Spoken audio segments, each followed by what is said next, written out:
हर इंसान पहले बाहर खोजता है, फिर भीतर लौटता है। फर्क सिर्फ इतना है कि कुछ लोग पूरी जिंदगी बाहर भटकते रहते हैं। अर्जुन ने वापस जाने की ठानी। अब वह वही आदमी नहीं था जो बेचैन होकर सुकून ढूंढ रहा था। अब उसे पता था कि सुकून तलाशने से नहीं, समझने से आता है।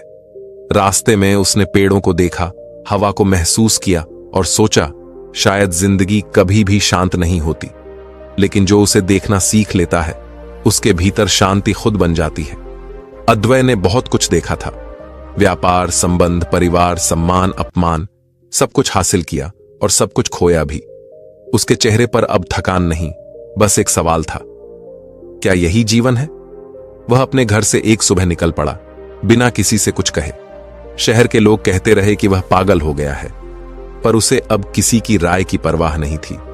वह बस चल पड़ा था, जैसे भीतर से कोई खिंचाव उसे बुला रहा हो।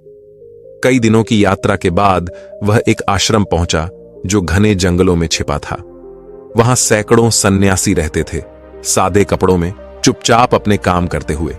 उसी आश्रम का प्रमुख गुरु प्रभानंद था, एक वृद्ध, शांत और बेहद अनुशासित व्यक्ति। अद्वै उनके पास पहुंचा और झुककर बोला, गुरुवर, मैं संसार से थक गया हूं। मैंने सब अनुभव कर लिया, अब कुछ और नहीं चाहिए। मुझे इस जीवन को छोड़कर सन्यासी बनना है। प्रभानंद ने उसकी ओर देखा। क्या तूने यह निर्णय सोच समझ कर लिया है? अद्वै बोला, हां, मुझे यकीन है। गुरु ने कहा, ठीक है, लेकिन यहां आकर तू अब मुझसे मिलने नहीं आएगा। जब मैं बुलाऊंगा तभी आना। बाकी समय तू वही करेगा जो तुझे बताया जाएगा, बिना सवाल किए। अद्वै ने सिर झुकाकर हामी भर दी। गुरु ने कहा, आज से तू यहां के 1000 सन्यासियों में से एक है। जैसा वे करते हैं वैसा तू भी करेगा। कोई अलग पहचान नहीं, कोई विशेषाधिकार नहीं। अद्वै को आश्रम में एक छोटा कमरा मिला और उसे चावल कूटने का काम दिया गया। रोज सुबह सूरज निकलने से पहले वह उठता, कुएं से पानी भरता और फिर चावल कूटने में लग जाता। बाकी दिन वह वही काम करता रहता। कई बार उसके हाथ छिल जाते, शरीर थक जाता, पर उसने शिकायत नहीं की। उसे गुरु की आज्ञा याद थी, सवाल नहीं। दिन महीनों में बदले, महीने सालों में। देखते ही देखते 12 साल बीत गए। वह हर दिन वही करता, चावल कूटना, खाना, सोना। किसी से ज्यादा बात नहीं, किसी से उम्मीद नहीं। 12 साल बाद प्रभानंद बूढ़े हो चुके थे। उन्हें पता था कि उनका समय पूरा होने वाला है। उन्होंने तय किया कि अब उन्हें एक उत्तराधिकारी चुनना होगा। उन्होंने आश्रम में घोषणा कराई, जो भी यह समझता है कि उसने जीवन का सार जान लिया है, वह आज रात मेरे कक्ष की बाहरी दीवार पर 4 पंक्तियां लिखे। इन 4 पंक्तियों में वह बताए कि जीवन को जीने का सही अर्थ क्या है। जो सबसे सटीक लिखेगा वही मेरा उत्तराधिकारी होगा। रात आई। पूरा आश्रम शांत था। कोई कुछ नहीं बोला। सब अपने कमरों में बैठे सोचते रहे कि ऐसी बात कैसे लिखी जाए, पर सब डर रहे थे। आखिर कौन गुरु के शब्दों का अर्थ बताने की हिम्मत करेगा? देर रात एक विद्वान शिष्य उठा। उसने दीवार पर लिखा, मन दर्पण जैसा है, जिस पर विचारों की धूल जम जाती है। जब उसे साफ कर दो तो सत्य झलक उठता है। लिखने के बाद वह भाग गया, डर के मारे। सुबह प्रभानंद बाहर आए, दीवार देखी और बोले, किस मूर्ख ने यह लिखा है? मन दर्पण नहीं है और धूल कोई वास्तविक चीज नहीं। यह लिखने वाला आधा समझा, आधा नहीं। लोग चौंक गए। सब सोचने लगे कि गुरु नाराज क्यों हुए। कुछ ने कहा, यह तो सच लिखा गया था। पर गुरु ने सिर्फ इतना कहा, यह शब्द बुद्धि से निकले हैं, अनुभव से नहीं। यह बात आश्रम में फैल गई। 4 शिष्य जब यह चर्चा कर रहे थे, तब उनका रास्ता चावल कूटने वाले अद्वै से टकरा गया। उन्होंने हंसते हुए कहा, तुम तो 12 साल से बस यही काम कर रहे हो, शायद तुम्हें ही समझ होगी कि जीवन क्या है। अद्वै ने मुस्कुराकर कहा, अगर मैं कुछ कहूंगा तो तुम लोग लिख सकोगे? एक ने कहा, क्यों नहीं? अद्वै ने कहा, लिखो। ना कोई दर्पण, ना कोई धूल। जिसे समझ आ गया उसे कुछ साफ करने की जरूरत नहीं। सत्य हमेशा था, बस देखने वाला अंधा था। शिष्यों ने उसकी बात लिख ली और चले गए। रात में प्रभानंद ने वह वाक्य सुना और चुपचाप अद्वै के कमरे में पहुंचे। बोले, तू आश्रम छोड़ दे, अब तू मेरा उत्तराधिकारी है। अगर यहां रहा तो ये सब लोग तुझे मार देंगे। वे इस सच्चाई को बर्दाश्त नहीं करेंगे कि एक साधारण मजदूर वह समझ गया जो वे नहीं समझ सके। अद्वै ने चुपचाप सिर झुका लिया। गुरु ने अपनी चादर उतारी और उसके कंधे पर डाल दी। यह मेरा चिन्ह है, अब तू जहां जाएगा वही आश्रम बन जाएगा। अगली सुबह अद्वै चला गया। उसने पीछे मुड़कर नहीं देखा। अब उसके लिए न गुरु और न शिष्य, बस मार्ग था। कई दिनों तक वह चलता रहा, बिना किसी दिशा के। जहां भी रुकता वहीं लोग उससे सवाल करते और वह सिर्फ इतना कहता, जब मन शांत हो जाता है तब सत्य अपने आप प्रकट होता है। उसे पाने के लिए भागना नहीं, रुकना सीखो। गुरु प्रभानंद ने आखिरी सांस लेने से पहले अपने बाकी शिष्यों से कहा, तुम सबने ज्ञान को शब्दों में खोजा, इसलिए खाली रह गए। जिसने शब्द छोड़ दिए उसने सत्य पा लिया। सालों बाद लोग अद्वै के नाम से नई शिक्षा फैलाने लगे। वह किसी धर्म का प्रचार नहीं करता था, किसी ग्रंथ का हवाला नहीं देता था। वह बस लोगों से कहता, अपने विचारों को देखो, जब विचार थम जाए तब देखना शुरू होता है। जब देखने वाला ही गायब हो जाए तब सत्य बचता है। उसके पास कोई चमत्कार नहीं था, बस सादगी थी। वह खेतों में काम करने वालों के बीच बैठ जाता, मजदूरों के साथ रोटी खाता और वहीं से खाता। मन को ठीक करना सबसे कठिन काम है और जो यह कर लेता है उसे कुछ और करने की जरूरत नहीं रहती। लोग उसे पूछते, गुरु आपने क्या पाया? वह मुस्कुराता, कुछ नहीं पाया। जो खोया था वह भ्रम था। उसकी यही बात लोगों के दिल में उतर जाती। उसने कभी किसी से शिष्य बनने को नहीं कहा, न कभी अपने नाम पर कोई संस्था बनाई। उसके लिए जीवन वही था, सांस लेना, काम करना और जागरूक रहना। कई वर्षों बाद जब उसका शरीर कमजोर हो गया तो उसने अपने साथियों से कहा, जो कुछ मैं जानता हूं वह किसी पुस्तक में नहीं है। यह कोई ज्ञान नहीं, यह बस देखने की क्षमता है। जब तुम खुद को देखना सीख लोगे तब तुम्हें किसी गुरु की जरूरत नहीं बचेगी। अगले दिन वह चुपचाप बैठा, आंखें बंद की और बिना किसी आहट के उसकी सांसें थम गईं। लोगों ने उसे देवता कहा, पर जिन लोगों ने उसके साथ काम किया था वे जानते थे कि वह देवता नहीं, बस एक साधारण मनुष्य था जिसने मन को जीत लिया था। उसके जाने के बाद भी उसकी बातें जीवित रहीं। मन को समझो, उससे लड़ो मत। जो अपने मन को जान गया वह जीवन को जान गया। नंदिनी एक छोटे से गांव में रहती थी। उसका घर मिट्टी का बना था, छत टीन की, और जिंदगी उतनी ही सादी जितनी उसके कपड़े। सुबह सूरज निकलने से पहले वह उठ जाती, कुएं से पानी लाती, चूल्हा जलाती और खेतों में काम पर निकल जाती। गांव वाले उसे मेहनती नंदिनी कहते थे क्योंकि उसने कभी किसी के सामने हाथ नहीं फैलाया। उसका पति 4 साल पहले बीमार पड़कर चला गया था, पीछे 2 छोटे बच्चे छोड़ गया था और नंदिनी ने तय कर लिया था कि अब वह ही मां भी बनेगी, पिता भी। गांव में औरतों की हालत अच्छी नहीं थी। ज्यादातर औरतें दूसरों के घरों में काम करती और जब पति शराब पीकर घर आते तो मार भी खाती। नंदिनी इन सब के बीच भी सीधी खड़ी रहती। वह बोलती कम थी, पर जो कहती थी उसका असर होता था। एक दिन उसने तय किया कि गांव की औरतों को एक साथ लाकर कोई छोटा काम शुरू किया जाए। उसने खेत के किनारे की खाली जमीन पर सबको बुलाया और कहा, हम दिन भर दूसरों के लिए काम करते हैं, पर अगर मिलकर अपने लिए करें तो शायद हमारी जिंदगी बदल सकती है। कुछ औरतें हंस पड़ीं, कुछ बोलीं, ये सब बातें शहरों में होती हैं, यहां नहीं। लेकिन कुछ ने उसकी बात सुनी। गुरु प्रभानंद ने आखिरी सांस लेने से पहले अपने बाकी शिष्यों से कहा, तुम सबने ज्ञान को शब्दों में खोजा, इसलिए खाली रह गए। जिसने शब्द छोड़ दिए उसने सत्य पा लिया। सालों बाद लोग अद्वै के नाम से नई शिक्षा फैलाने लगे। वह किसी धर्म का प्रचार नहीं करता था, किसी ग्रंथ का हवाला नहीं देता था। वह बस लोगों से कहता, अपने विचारों को देखो, जब विचार थम जाए तब देखना शुरू होता है।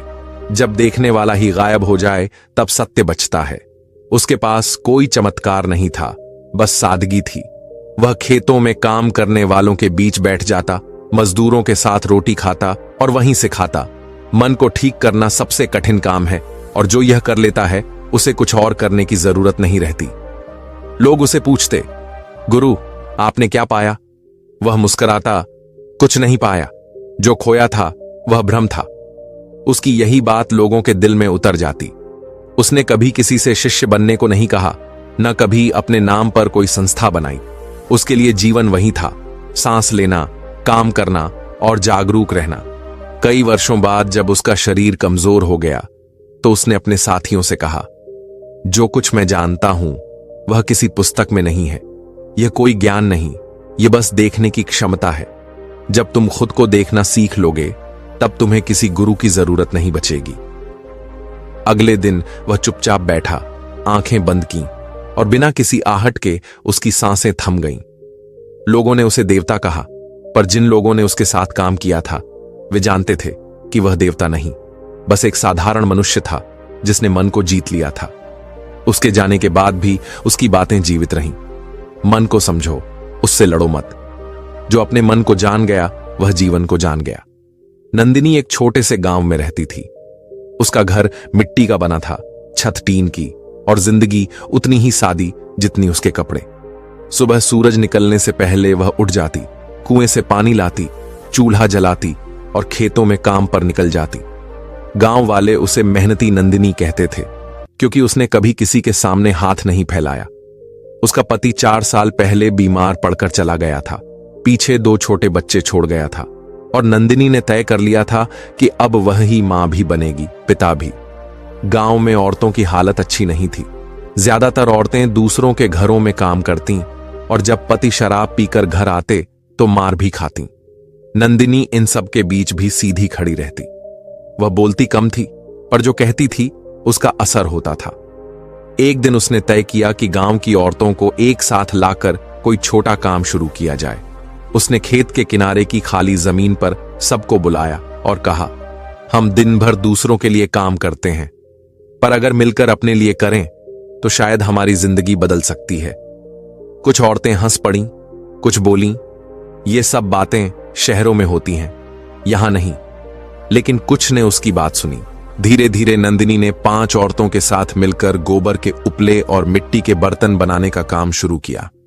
गांव वालों को लगा कि यह बस कुछ दिनों का जोश है, लेकिन नंदिनी रोज उसी जोश से काम करती रही। उसका नियम था, कोई बहाना नहीं, कोई शिकायत नहीं। वह कहती थी, अगर वक्त खराब है तो उसे कोसने से अच्छा है कि उसके सामने डटे रहो। कुछ ही महीनों में उनके बनाए बर्तन आसपास के बाजारों में बिकने लगे। धीरे धीरे और औरतें भी जुड़ने लगीं, पर जहां सफलता होती है वहां ईर्ष्या भी आती है। गांव की ही एक औरत, सीमा, जिसे हमेशा लगता था कि वह सबसे ऊपर है, नंदिनी से जलने लगी। उसने गांव में अफवाह फैलानी शुरू कर दी कि नंदिनी पैसे छुपा रही है और बाकी औरतों को कम देती है। कुछ लोग उसके झांसे में आ गए। पंचायत बुलाई गई। सबके सामने सीमा ने ऊंची आवाज में कहा, नंदिनी ने सबको बेवकूफ बना रखा है। यह खुद कमाती है और हमें इस्तेमाल करती है। नंदिनी चुप रही। पंचायत के प्रधान ने कहा, अगर तू निर्दोष है तो सबके सामने अपने हिसाब दिखा। नंदिनी ने अगले दिन सबके सामने बही खाता रख दिया। हर लेन देन साफ था, हर नाम लिखा था। सबको समझ आ गया कि सीमा ने झूठ बोला था। उस दिन के बाद गांव के लोग नंदिनी को और सम्मान देने लगे, लेकिन उसने किसी से बदला नहीं लिया। वह सिर्फ इतना बोली, झूठ अपने आप गिर जाता है, उसे गिराने की जरूरत नहीं होती। यही उसकी ताकत थी, शब्द नहीं, कर्म। कुछ महीनों बाद वही सीमा उसके पास आई, आंखों में शर्म लेकर बोली, मैंने तेरे खिलाफ झूठ बोला, लेकिन तूने जवाब नहीं दिया। क्यों? नंदिनी ने शांत स्वर में कहा, क्योंकि मैं तेरे जैसी बनना नहीं चाहती थी। अगर मैं जवाब देती तो फर्क मिट जाता। धीरे धीरे नंदिनी का समूह गांव का उदाहरण बन गया। सरकारी अफसर आए, उन्होंने औरतों के काम की तारीफ की। अब वे सिर्फ बर्तन नहीं, सस्ती खाद और पशुओं के लिए चारा भी तैयार करती थीं। गांव में पहली बार औरतों ने अपने नाम से पैसा कमाना शुरू किया। उनके घरों में रोशनी बढ़ने लगी, बच्चों की पढ़ाई शुरू हुई। नंदिनी ने हर कमाई का कुछ हिस्सा बचाकर एक छोटा महिला केंद्र बनवाया, जहां औरतें बैठकर सिलाई कढ़ाई सीखतीं। उसने किसी नेता या संस्था से मदद नहीं ली, बस अपनी हिम्मत से सब किया। एक दिन वही अधिकारी जो पहले इस काम पर शक करते थे, गांव आए और बोले, नंदिनी, तुमने यहां चमत्कार कर दिया। वह मुस्कुराई, मैंने कुछ नहीं किया, बस डरना छोड़ दिया। अधिकारी ने कहा, तुम चाहो तो शहर चल सकती हो, बड़ी संस्था में काम कर सकती हो। नंदिनी ने जवाब दिया, मुझे वहां क्या मिलेगा जो यहां नहीं है? यहां मुझे लोग जानते हैं, यहां मेरी जरूरत है। वह हमेशा कहती थी, शक्ति शहरों में नहीं, अपने मन में होती है। समय बीतता गया। नंदिनी बूढ़ी होने लगी, पर काम नहीं छोड़ा। वह अब औरतों के लिए एक प्रतीक बन चुकी थी। बच्चे उसे नंदिनी मां कहते थे। जो नई औरतें काम में आती, उन्हें वह सिखाती, सीख लो कि वक्त कभी आसान नहीं होता, लेकिन डरने से वो और कठोर हो जाता है। जितनी बार गिरेगी उतनी बार उठना पड़ेगा, यही जीवन का नियम है।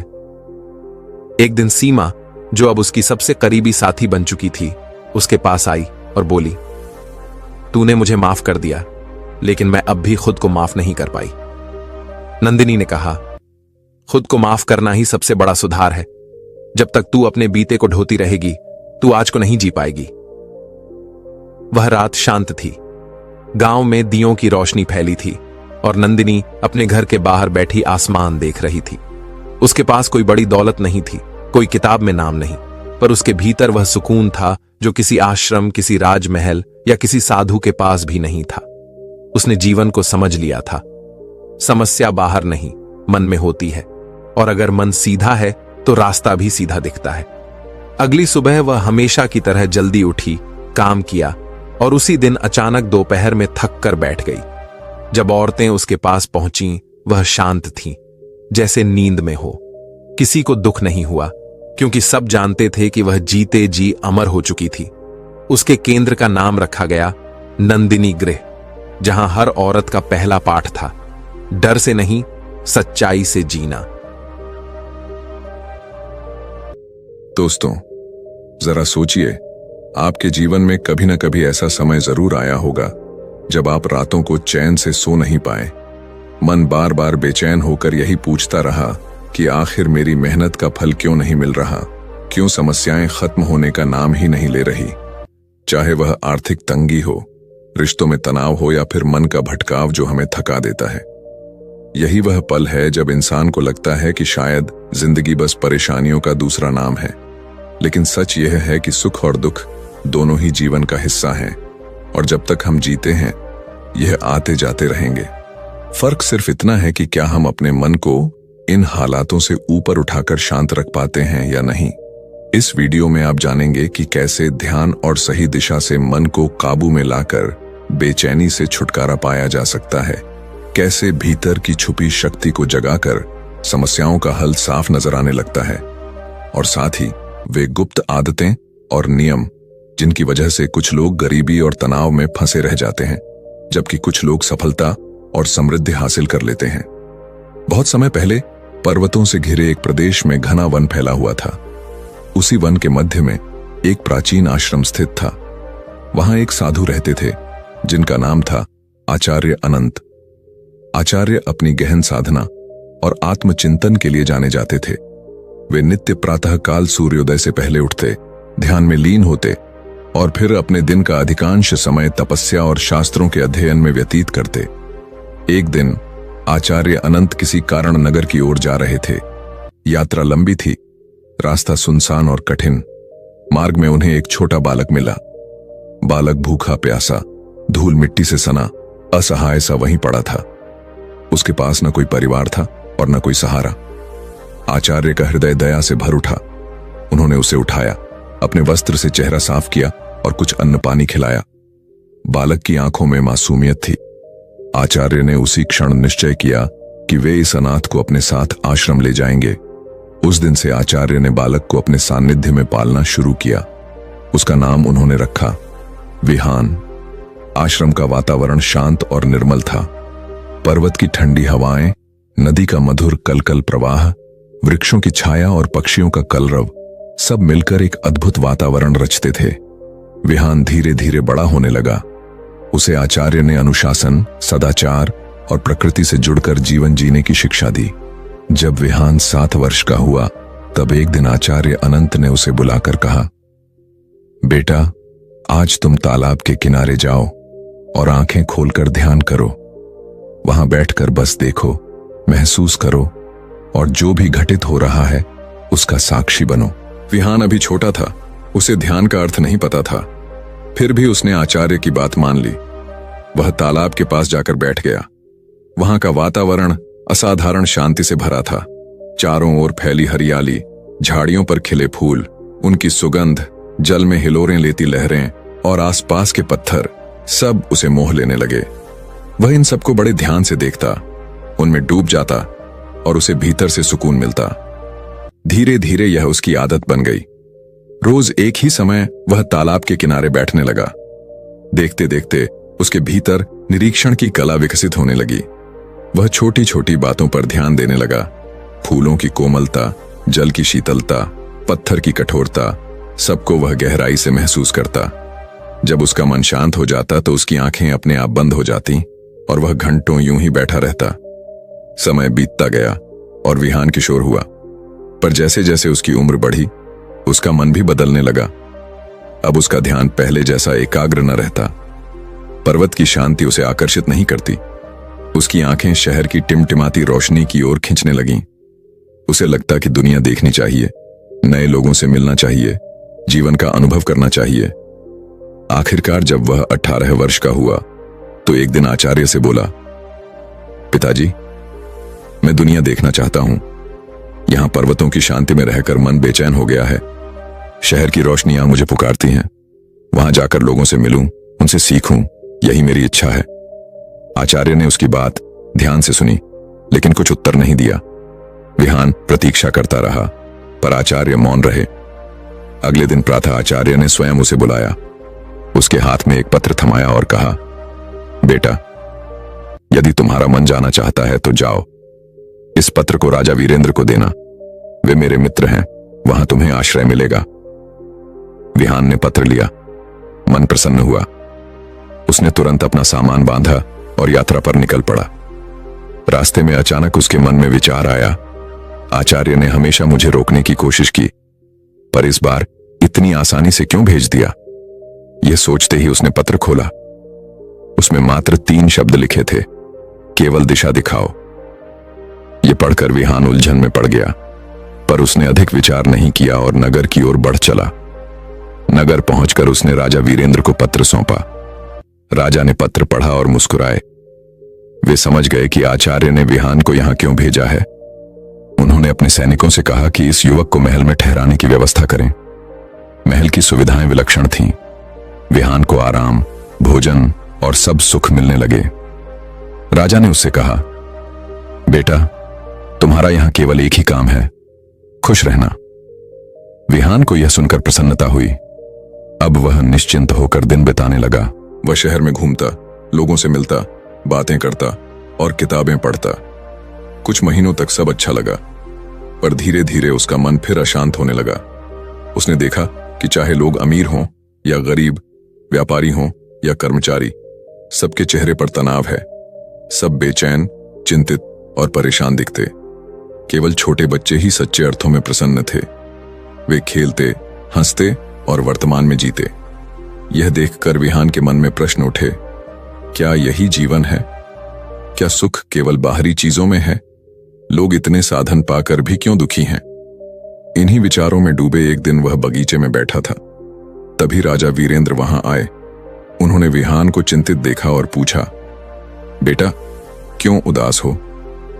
विहान बोला, राजन, मैंने देखा कि शहर में लोग सब कुछ पाकर भी दुखी हैं। अमीर हों या गरीब, सब परेशान हैं। केवल बच्चे ही खुश रहते हैं। क्या यही जीवन का सत्य है? यदि ऐसा ही है तो मैं आश्रम लौटना चाहता हूं। राजा ने गंभीरता से सुना और कहा, जाना चाहो तो जा सकते हो, पर पहले 2 कार्य पूरे करो। पहला, इस बगीचे में बच्चों की तरह देखना सीखो। पौधों, फूलों, पत्तियों और हवाओं को महसूस करो, पर उनसे कोई कहानी मत जोड़ना, केवल देखो और अनुभव करो। विहान ने उनकी बात मानी और अगले दिन से अभ्यास शुरू किया। पहले उसका मन भटकता रहा। कभी फूल देखकर सोचे कि यह मुरझा जाएंगे, कभी पत्तियों को देखकर सफाई की चिंता करने लगे। लेकिन धीरे धीरे उसने विचारों को अलग रखना सीख लिया। वह केवल देखता और अनुभव करता।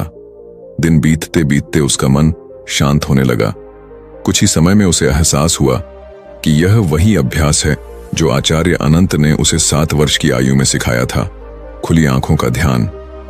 यह अनुभव उसे गहरे आनंद से भर गया। उसने राजा से जाकर कहा, राजन, मैंने देखा कि ध्यान वस्तुओं पर लगाने से मन उसी जैसा हो जाता है। प्रकृति की शीतलता, स्थिरता और सुंदरता मन को शांति देती है। और मैंने यह भी सीखा कि जब हम दुख में होते हैं तो केवल परेशानी पर ध्यान लगाते हैं, जिससे और दुख बढ़ता है। यदि ध्यान सात्विक और शांत चीजों पर लगाया जाए तो मन ऊर्जावान होता है। राजा मुस्कुराए और बोले, बहुत अच्छा, पर अब तुम्हारा दूसरा कार्य है, अपने ही विचारों को देखना। कोई भी विचार आए उस पर प्रतिक्रिया मत देना, अच्छा बुरा मत सोचना, बस उसे देखना। विहान ने यह अभ्यास शुरू किया। प्रारंभ में कठिन लगा, अपने ही विचारों से वह खींच जाता, पर समय के साथ उसने धैर्य सीखा। कुछ महीनों में वह निपुण हो गया। अब जब कोई विचार आता तो वह बस देखता और शांत रहता। उसका मन स्थिर होने लगा।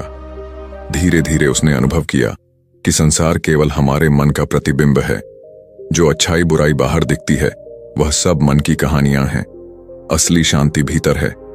उस दिन उसे आचार्य अनंत के पत्र के शब्द समझ आए, केवल दिशा दिखाओ। विहान राजा को प्रणाम कर आश्रम लौट आया। अब वह जान चुका था कि असली यात्रा बाहर की नहीं, भीतर की होती है। विहान आश्रम लौट आया था, पर उसका मन अब पहले जैसा नहीं था। शहर में बिताए अनुभवों ने उसकी दृष्टि बदल दी थी। अब वह जान चुका था कि शांति बाहर की चकाचौंध में नहीं, बल्कि भीतर के मौन में छिपी है। आचार्य अनंत ने जब उसे देखा तो मुस्कुराए। वे कुछ बोले नहीं, केवल उनकी आंखों में स्नेह और संतोष था। विहान ने उनके चरणों में प्रणाम किया और बोला, गुरुदेव, मैंने बहुत कुछ देखा और सीखा। मैं समझ चुका हूं कि आप क्यों मौन रहे जब मैंने शहर जाने की जिद की थी। वहां जाकर मैंने पाया कि सुख साधनों में नहीं, बल्कि अपने ही मन की स्थिरता में है। आचार्य ने धीरे से कहा, बेटा, मन यदि बेकाबू हो तो वह स्वर्ग को भी नर्क बना देता है, और यदि मन शांत हो तो नर्क भी स्वर्ग प्रतीत होता है। तुमने यह सत्य अपने अनुभव से जाना, यही तुम्हारी सबसे बड़ी उपलब्धि है। विहान दिन प्रतिदिन साधना में गहराई से डूबने लगा। अब उसका ध्यान केवल तालाब या बगीचे तक सीमित न था, बल्कि वह हर परिस्थिति में साक्षी भाव बनाए रखने लगा। जब भी कोई विचार उठता, वह उसे पकड़ने की कोशिश नहीं करता, बस उसे गुजरते हुए देखता। धीरे धीरे उसका मन समुद्र की लहरों की तरह स्थिर होने लगा। एक दिन वह ध्यान में बैठा था। प्रचंड वायु चल रही थी, वृक्ष हिल रहे थे, बादल गरज रहे थे, पर भीतर का उसका मन बिल्कुल मौन था। उसे ऐसा अनुभव हुआ मानो सारी दुनिया उसके भीतर समा गई हो। फूलों की कोमलता, नदी की शीतलता, पर्वत की दृढ़ता, सब उसी में जीवित हैं। उसने महसूस किया कि आत्मा ही असली आधार है, बाकी सब माया है। उसने यह बात आचार्य अनंत को बताई। आचार्य ने कहा, बेटा, यही ध्यान का सार है। जब आत्मा का अनुभव होता है तब बाहरी परिस्थितियां तुम्हें डगमगा नहीं सकती। यही वह शक्ति है जो मनुष्य को सच्चा आनंद देती है। इसी बीच राजा वीरेंद्र आश्रम आए। उन्होंने विहान को देखा और आश्चर्यचकित रह गए। जिस युवक को उन्होंने कुछ माह पूर्व नगर भेजा था, वही अब किसी तपस्वी जैसा प्रतीत हो रहा था। उसकी आंखों में गहरा तेज था, चेहरे पर अद्भुत शांति। राजा ने आचार्य से कहा, गुरुदेव, आपने इस युवक को क्या दिया?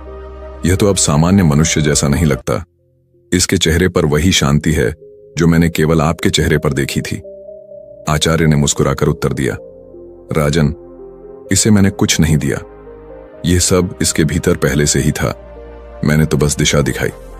राजा ने विहान की ओर देखकर कहा, बेटा, नगर में रहते हुए तुमने देखा होगा कि लोग साधनों में सुख खोजते हैं, पर पाते केवल चिंता। मैंने राजपाट संभालते हुए यही सीखा कि यदि मन पर अधिकार न हो तो कोई भी सत्ता, वैभव या धन सुख नहीं दे सकता। तुमने जो पाया है वही असली धन है। विहान ने विनम्रता से उत्तर दिया, राजन, मैंने देखा कि लोग वर्तमान में जीना भूल चुके हैं। बच्चे ही सच्चे अर्थों में प्रसन्न रहते हैं। मैंने यह सीखा कि ध्यान केवल आंख बंद करके नहीं, बल्कि हर पल खुली आंखों से जीने का नाम है। जब मन वर्तमान में टिकता है तभी वह शांत होता है। आचार्य अनंत ने दोनों की बातें सुनी और बोले, मनुष्य का सबसे बड़ा शत्रु उसका अस्थिर मन है। ध्यान का अर्थ है अपने मन को देखना, बिना निर्णय के, बिना प्रतिक्रिया के, जब यह कला आ जाती है तब मनुष्य बंधनों से मुक्त हो जाता है। विहान ने अब ठान लिया था कि वह इस साधना को और गहरा करेगा। वह रोज घंटों ध्यान करता, कभी पेड़ों के नीचे, कभी नदी के किनारे, कभी गुफा में। धीरे धीरे उसने अनुभव किया कि विचार आते हैं और चले जाते हैं, पर वह उनके पार स्थिर है। एक रात चांदनी में वह बैठा था। चारों ओर सन्नाटा था, केवल झींगुरों की आवाज थी। अचानक उसे लगा मानो भीतर एक दीपक जल उठा हो। वह अनुभव इतना गहरा था कि उसकी आंखों से आंसू बह निकले। उसने जाना कि यही असली मुक्ति है, मन की जंजीरों से मुक्त होना।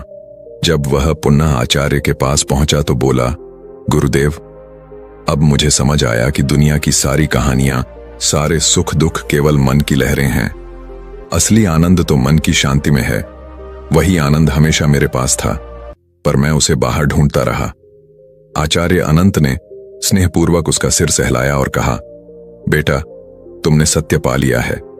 अब तुम्हारा मार्ग स्पष्ट है। आगे का जीवन तुम्हें इस शांति को दूसरों तक पहुंचाने में लगाना होगा। विहान ने प्रणाम किया और मौन साधना में लग गया। विहान ने जब आचार्य अनंत से आशीर्वाद लिया तब उसके भीतर एक नई ऊर्जा का संचार हुआ। वह जानता था कि अब उसकी साधना केवल व्यक्तिगत यात्रा नहीं रह गई है, बल्कि उसे संसार को भी यही दिशा दिखानी है। दिन बीतते गए। आश्रम में उसका जीवन अत्यंत अनुशासित हो गया। सुबह सूर्योदय से पहले उठना, प्राणायाम करना, ध्यान करना और फिर दिन भर सेवा और अध्ययन में लगे रहना। उसकी साधना जितनी गहरी होती, उसके भीतर की शांति उतनी ही गहरी होती। लेकिन जीवन केवल सीधी राह नहीं होता। जब कोई साधक आगे बढ़ता है तब उसके सामने परीक्षाएं भी आती हैं। विहान के साथ भी ऐसा ही हुआ। एक दिन जब वह नदी किनारे ध्यान में बैठा था, तभी उसके मन में अचानक पुराने स्मृतियों की बाढ़ आ गई। नगर की चकाचौंध, मित्रों की हंसी, भोग विलास की छवियां, सब कुछ उसके सामने घूमने लगा। उसका मन विचलित हुआ। उसे लगा कि वह सब छोड़कर गलत तो नहीं कर बैठा। क्या साधना का यह मार्ग वास्तव में सार्थक है? वह बेचैन होकर आचार्य के पास पहुंचा और बोला, गुरुदेव, ध्यान करते समय मन में अनगिनत चित्र आते हैं। कभी नगर की यादें, कभी इच्छाएं, कभी भय। मैं उन्हें रोक नहीं पाता। क्या इसका अर्थ है कि मैं असफल हूं? आचार्य अनंत ने शांत स्वर में कहा, बेटा, यही तो ध्यान की पहली परीक्षा है। जब तक भीतर की धूल साफ ना हो, तब तक मन बार बार स्मृतियों और इच्छाओं से भरेगा। उन्हें रोकने की कोशिश मत करो, बस साक्षी बने रहो। जैसे बादल आते और चले जाते हैं, वैसे ही ये विचार भी गुजर जाएंगे। जो साधक धैर्य रखता है वही आगे बढ़ता है। विहान ने यह सुना और वह पुनः प्रयास करने लगा। धीरे धीरे उसने सीखा कि विचारों को रोकना नहीं है, केवल देखना है। एक एक कर मन की परतें खुलने लगीं। कुछ महीनों बाद उसकी परीक्षा और कठिन हुई। इस बार उसके भीतर अहंकार की लहर उठी। उसे लगा कि वह साधना में कितना आगे बढ़ चुका है, कितनी शांति पा चुका है। पर उसी क्षण आचार्य ने उसे समझाया, बेटा, साधना का सबसे बड़ा शत्रु यही अहंकार है। यदि तुम यह सोचो कि मैंने पा लिया तो सब खो दोगे। ध्यान रहे, साधना पाने का मार्ग नहीं, त्यागने का मार्ग है। जो कुछ भीतर उभरता है उसे छोड़ देना ही प्रगति है। इन वचनों ने विहान के हृदय को झकझोर दिया। उसने मन ही मन प्रण किया कि वह कभी यह सोचकर नहीं बैठेगा कि वह सिद्ध हो गया है, बल्कि वह हर क्षण स्वयं को शिष्य ही मानेगा। धीरे धीरे उसका अभ्यास और गहरा होने लगा। अब वह केवल आंखें बंद करके ध्यान नहीं करता, बल्कि हर स्थिति में जागरूक रहता। जब वह वृक्षों को देखता तो केवल उनका होना देखता, कोई कल्पना नहीं जोड़ता। जब वह लोगों से मिलता तो उनकी बातों को सुनता, पर मन में कोई प्रतिक्रिया नहीं करता। यह अभ्यास कठिन था, पर धीरे धीरे उसमें स्थिरता आने लगी। एक दिन आश्रम में एक यात्री आया। वह दुखी और परेशान था। उसने विहान से पूछा, भाई, जीवन में इतना दुख क्यों है? मैं जितना दौड़ता हूं उतना ही खालीपन बढ़ता है। विहान ने उसे नदी किनारे ले जाकर कहा, इस जल को देखो। जब धारा तेज होती है तब जल शोर करता है, पर जब नदी शांत होती है तब उसका गहरापन दिखाई देता है। मन भी ऐसा ही है। जब यह दौड़ता है तो दुख ही दुख लगता है, पर जब यह स्थिर होता है तो भीतर आनंद का सागर है। यात्री ने उसकी बात सुनी और उसके मन को शांति मिली। यही वह क्षण था जब विहान ने महसूस किया कि उसकी साधना अब केवल उसके लिए नहीं रही बल्कि दूसरों को दिशा देने लगी है। आचार्य अनंत ने यह देखकर कहा, बेटा, यही तुम्हारा मार्ग है। जब तुम्हारी साधना दूसरों की पीड़ा कम करने लगे तब समझो कि तुम सही दिशा में हो। समय बीतने के साथ विहान का जीवन बदलता गया।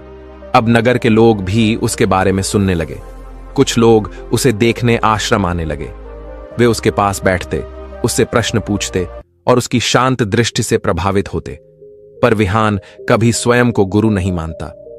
वह कहता, मैं तो केवल दिशा दिखा सकता हूं, चलना हर किसी को स्वयं होगा। जैसे सूर्य केवल प्रकाश देता है पर देखना आंखों का काम है। इस बीच एक और घटना हुई। नगर का एक व्यापारी जो बहुत धनवान था पर भीतर से बेचैन और दुखी था, वह विहान के पास आया। उसने कहा, मेरे पास सब कुछ है पर नींद नहीं है, मन में चैन नहीं है। बताओ, सुख कहां मिलेगा? विहान ने शांत स्वर में कहा, सुख पाने के लिए तुम्हें कुछ जोड़ना नहीं बल्कि घटाना होगा। इच्छाओं को घटाओ, उम्मीदों को घटाओ, प्रतिक्रियाओं को घटाओ। जब मन हल्का होगा तभी सुख का अनुभव होगा। व्यापारी कुछ पल मौन रहा और फिर बोला, मैंने आज तक सुख को जोड़ने में खोजा पर पाया केवल तनाव। अब समझ आया कि सुख तो भीतर की खाली जगह में ही जन्म लेता है। यह सुनकर विहान मुस्कुराया। उसने जाना कि उसका मार्ग सही है, शांति बांटना। रात को जब वह ध्यान में बैठा तो उसे अनुभव हुआ कि जीवन का असली उद्देश्य दूसरों को भी यही दिशा दिखाना है। उसे लगा मानो आचार्य अनंत के पत्र के 3 शब्द, केवल दिशा दिखाओ, अब उसके जीवन का आधार बन गए हों। एक समय की बात है, पहाड़ियों के बीच बसा एक छोटा सा गांव था, जहां जीवन की कठिनाइयां हर रोज लोगों के धैर्य की परीक्षा लेती थीं। उस गांव में रघु नाम का एक गरीब किसान रहता था। उसके पास न जमीन थी न धन, इतना कि 2 वक्त की रोटी जुटाना भी भारी पड़ता था। उसकी पत्नी गीता दिन रात घर के कामों और बच्चों की देखभाल में लगी रहती थी, लेकिन हालात इतने तंग थे कि बच्चों को भूखा सोना पड़ता था। दिन ब दिन गरीबी बढ़ती जा रही थी। काम की तलाश में रघु कई जगह गया, लेकिन हर जगह से निराश होकर लौटा। एक दिन उसने तय किया कि अगर इस गांव में कुछ हासिल नहीं हो रहा तो कहीं और जाकर किस्मत आजमाई जाए। इसी इरादे से उसने गीता और दोनों बच्चों को साथ लिया और रात के अंधेरे में गांव छोड़ दिया। रास्ता जंगलों से होकर जाता था, इसलिए वे थक कर एक बड़े वृक्ष के नीचे रुक गए। रघु ने अपने बेटे मोहन को लकड़ियां लाने भेजा, छोटे बेटे रामू को पानी लाने को कहा और गीता को चूल्हा बनाने का काम सौंपा। सभी ने मेहनत कर अपनी अपनी जिम्मेदारी निभाई। चूल्हा जल गया, पानी गर्म होने लगा, लेकिन एक अजीब स्थिति सामने थी। उनके पास पकाने को कुछ भी नहीं था। वह वृक्ष जहां वे ठहरे थे, उस पर एक हंस रहता था। उसने यह सब देखा और सोचा कि ये लोग कितने मूर्ख हैं, बिना भोजन के पकाने की तैयारी कर रहे हैं। उसने नीचे आकर पूछा, तुम्हारे पास पकाने के लिए है क्या? रघु ने निराश स्वर में कहा, कुछ भी नहीं, तुझे ही मारकर खा लेंगे। हंस चौंका, मगर समझ गया कि यह मजबूरी है, न कि क्रूरता। उसने सोचा कि अगर इनका साथ न दूं तो ये सचमुच मेरी जान ले लेंगे। इसलिए उसने कहा, अगर मैं तुम्हें धन दे दूं तो क्या तुम मुझे जाने दोगे? रघु ने तुरंत हामी भर दी। हंस उन्हें कुछ दूरी पर ले गया और अपनी चोंच से जमीन का एक हिस्सा खोदने का इशारा किया। रघु ने जब वहां खुदाई की तो उसे सिक्कों और गहनों से भरी एक छोटी सी पेटी मिली। परिवार की आंखों में चमक आ गई। वे खुश होकर हंस को धन्यवाद देकर लौट आए और फिर अपने गांव में वापस बस गए। अब उनकी जिंदगी बदल गई थी। घर में सुख सुविधाएं आने लगीं। बच्चों के चेहरे पर भूख की जगह हंसी लौट आई। धीरे धीरे उनके सुख संपन्न जीवन की खबर पड़ोसियों तक पहुंच गई। पास ही के एक व्यक्ति दामोदर, जो ईर्ष्यालु स्वभाव का था, यह सब देखकर चकित हुआ। उसे जानने की उत्सुकता हुई कि अचानक यह परिवार इतना संपन्न कैसे हो गया। उसने चालाकी से रघु के छोटे बेटे रामू से पूछताछ की और बच्चे ने भोलेपन में सच्चाई बता दी। दामोदर और उसकी पत्नी ने सोचा कि यदि वही काम करें तो उन्हें भी धन मिल जाएगा। अगली रात दामोदर अपने परिवार को लेकर उसी वृक्ष के नीचे पहुंचा। उसने अपने बड़े बेटे से लकड़ियां लाने और छोटे बेटे से पानी भरने को कहा, पर दोनों ने आलस में मना कर दिया। उसकी पत्नी ने भी काम से इनकार कर दिया और थकान का बहाना बना दिया।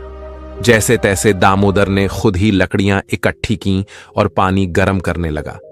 तभी वही हंस फिर आया और नीचे उतरकर बोला, तुम्हारे पास खाने को तो कुछ नहीं है, तो क्यों यह सब कर रहे हो? दामोदर ने भी वही जवाब दिया कि हम तुम्हें मारकर खा लेंगे। हंस मुस्कुराया और बोला, मारने की बात तो कुछ दिन पहले भी सुनी थी, मगर फर्क यह है कि वे लोग आपस में मिलकर काम कर रहे थे, जबकि तुम तो आपस में ही झगड़ रहे हो। हंस ने आगे कहा, देखो, संसार का नियम बड़ा साफ है। जो लोग आपसी सहयोग और तालमेल में रहते हैं वही तरक्की करते हैं। जो लोग एक दूसरे के साथ झगड़ते हैं वे कभी किसी को जीत नहीं सकते, न ही जीवन में कुछ हासिल कर सकते हैं। हंस ने उनसे मुंह मोड़ लिया और उड़ गया। दामोदर और उसका परिवार खाली हाथ घर लौट आए और उनका लालच और ईर्ष्या उन्हें और गहरे दुख में धकेल गई। इस घटना से गांव के लोगों ने गहरी सीख ली कि मजबूरी का मतलब यह नहीं कि हम दूसरों को नुकसान पहुंचाएं, बल्कि यह है कि हम परिस्थिति के बीच भी मिलकर एक दूसरे का सहारा बने। रघु का परिवार गरीबी से अमीरी तक इसलिए पहुंच पाया क्योंकि उन्होंने एक दूसरे का साथ दिया, मेहनत की और उम्मीद नहीं छोड़ी। वहीं दामोदर का परिवार आपसी सहयोग न कर पाने और लालच में फंस जाने के कारण खाली हाथ रह गया। हंस की घटना के बाद रघु और उसका परिवार न केवल संपन्न हो गया, बल्कि उनके भीतर एक गहरी विनम्रता भी आ गई थी। रघु अक्सर बच्चों को समझाता कि जो कुछ भी हमारे पास आया है वह ईश्वर की कृपा और उस हंस की दया है, इसलिए कभी भी अभिमान मत करना और हमेशा जरूरतमंदों की मदद करना। गीता भी गांव की स्त्रियों को सहायता देने लगी, बच्चों को सिखाने लगी कि सुख दुख दोनों में धैर्य बनाए रखना चाहिए। लेकिन दूसरी ओर दामोदर का परिवार अपनी असफल कोशिश के कारण और भी कटु और ईर्ष्यालु हो गया था। उसके घर में कलह बढ़ने लगी थी। पत्नी पति को दोष देती और पति पत्नी को बच्चे अपने माता पिता से नाराज रहने लगे। उनकी गरीबी पहले से भी ज्यादा भारी पड़ने लगी क्योंकि उन्होंने मेहनत करना छोड़ दिया और केवल किस्मत को दोष देने लगे। धीरे धीरे यह बात पूरे गांव में फैल गई कि क्यों एक परिवार खुशहाल हो गया और दूसरा और भी दुखी। लोग समझने लगे कि केवल धन पाने से जीवन नहीं बदलता, बल्कि एक दूसरे के साथ निभाने और सहयोग करने से असली सुख मिलता है। हंस की कही हुई बात गांव के बुजुर्ग भी बच्चों को सुनाने लगे कि मिलकर चलना ही असली ताकत है। रघु का परिवार इस शिक्षा का जीता जागता उदाहरण बन चुका था। एक दिन गांव के कुछ लड़के उनके घर आए और बोले, काका, हम समझ नहीं पाते कि आप इतने साल गरीबी में कैसे टिके रहे और अब अचानक अमीर होकर भी इतने शांत और विनम्र कैसे हो गए। रघु ने मुस्कुराते हुए कहा, बेटा, जब इंसान मजबूरी में होता है तो उसके सामने दो रास्ते होते हैं, या तो वह टूट जाए या फिर सीख ले कि कैसे हालात से लड़ना है। हमने हालात से लड़ना सीखा और आपस में मिलकर काम किया, इसलिए उस हंस की कृपा हमारे ऊपर हुई।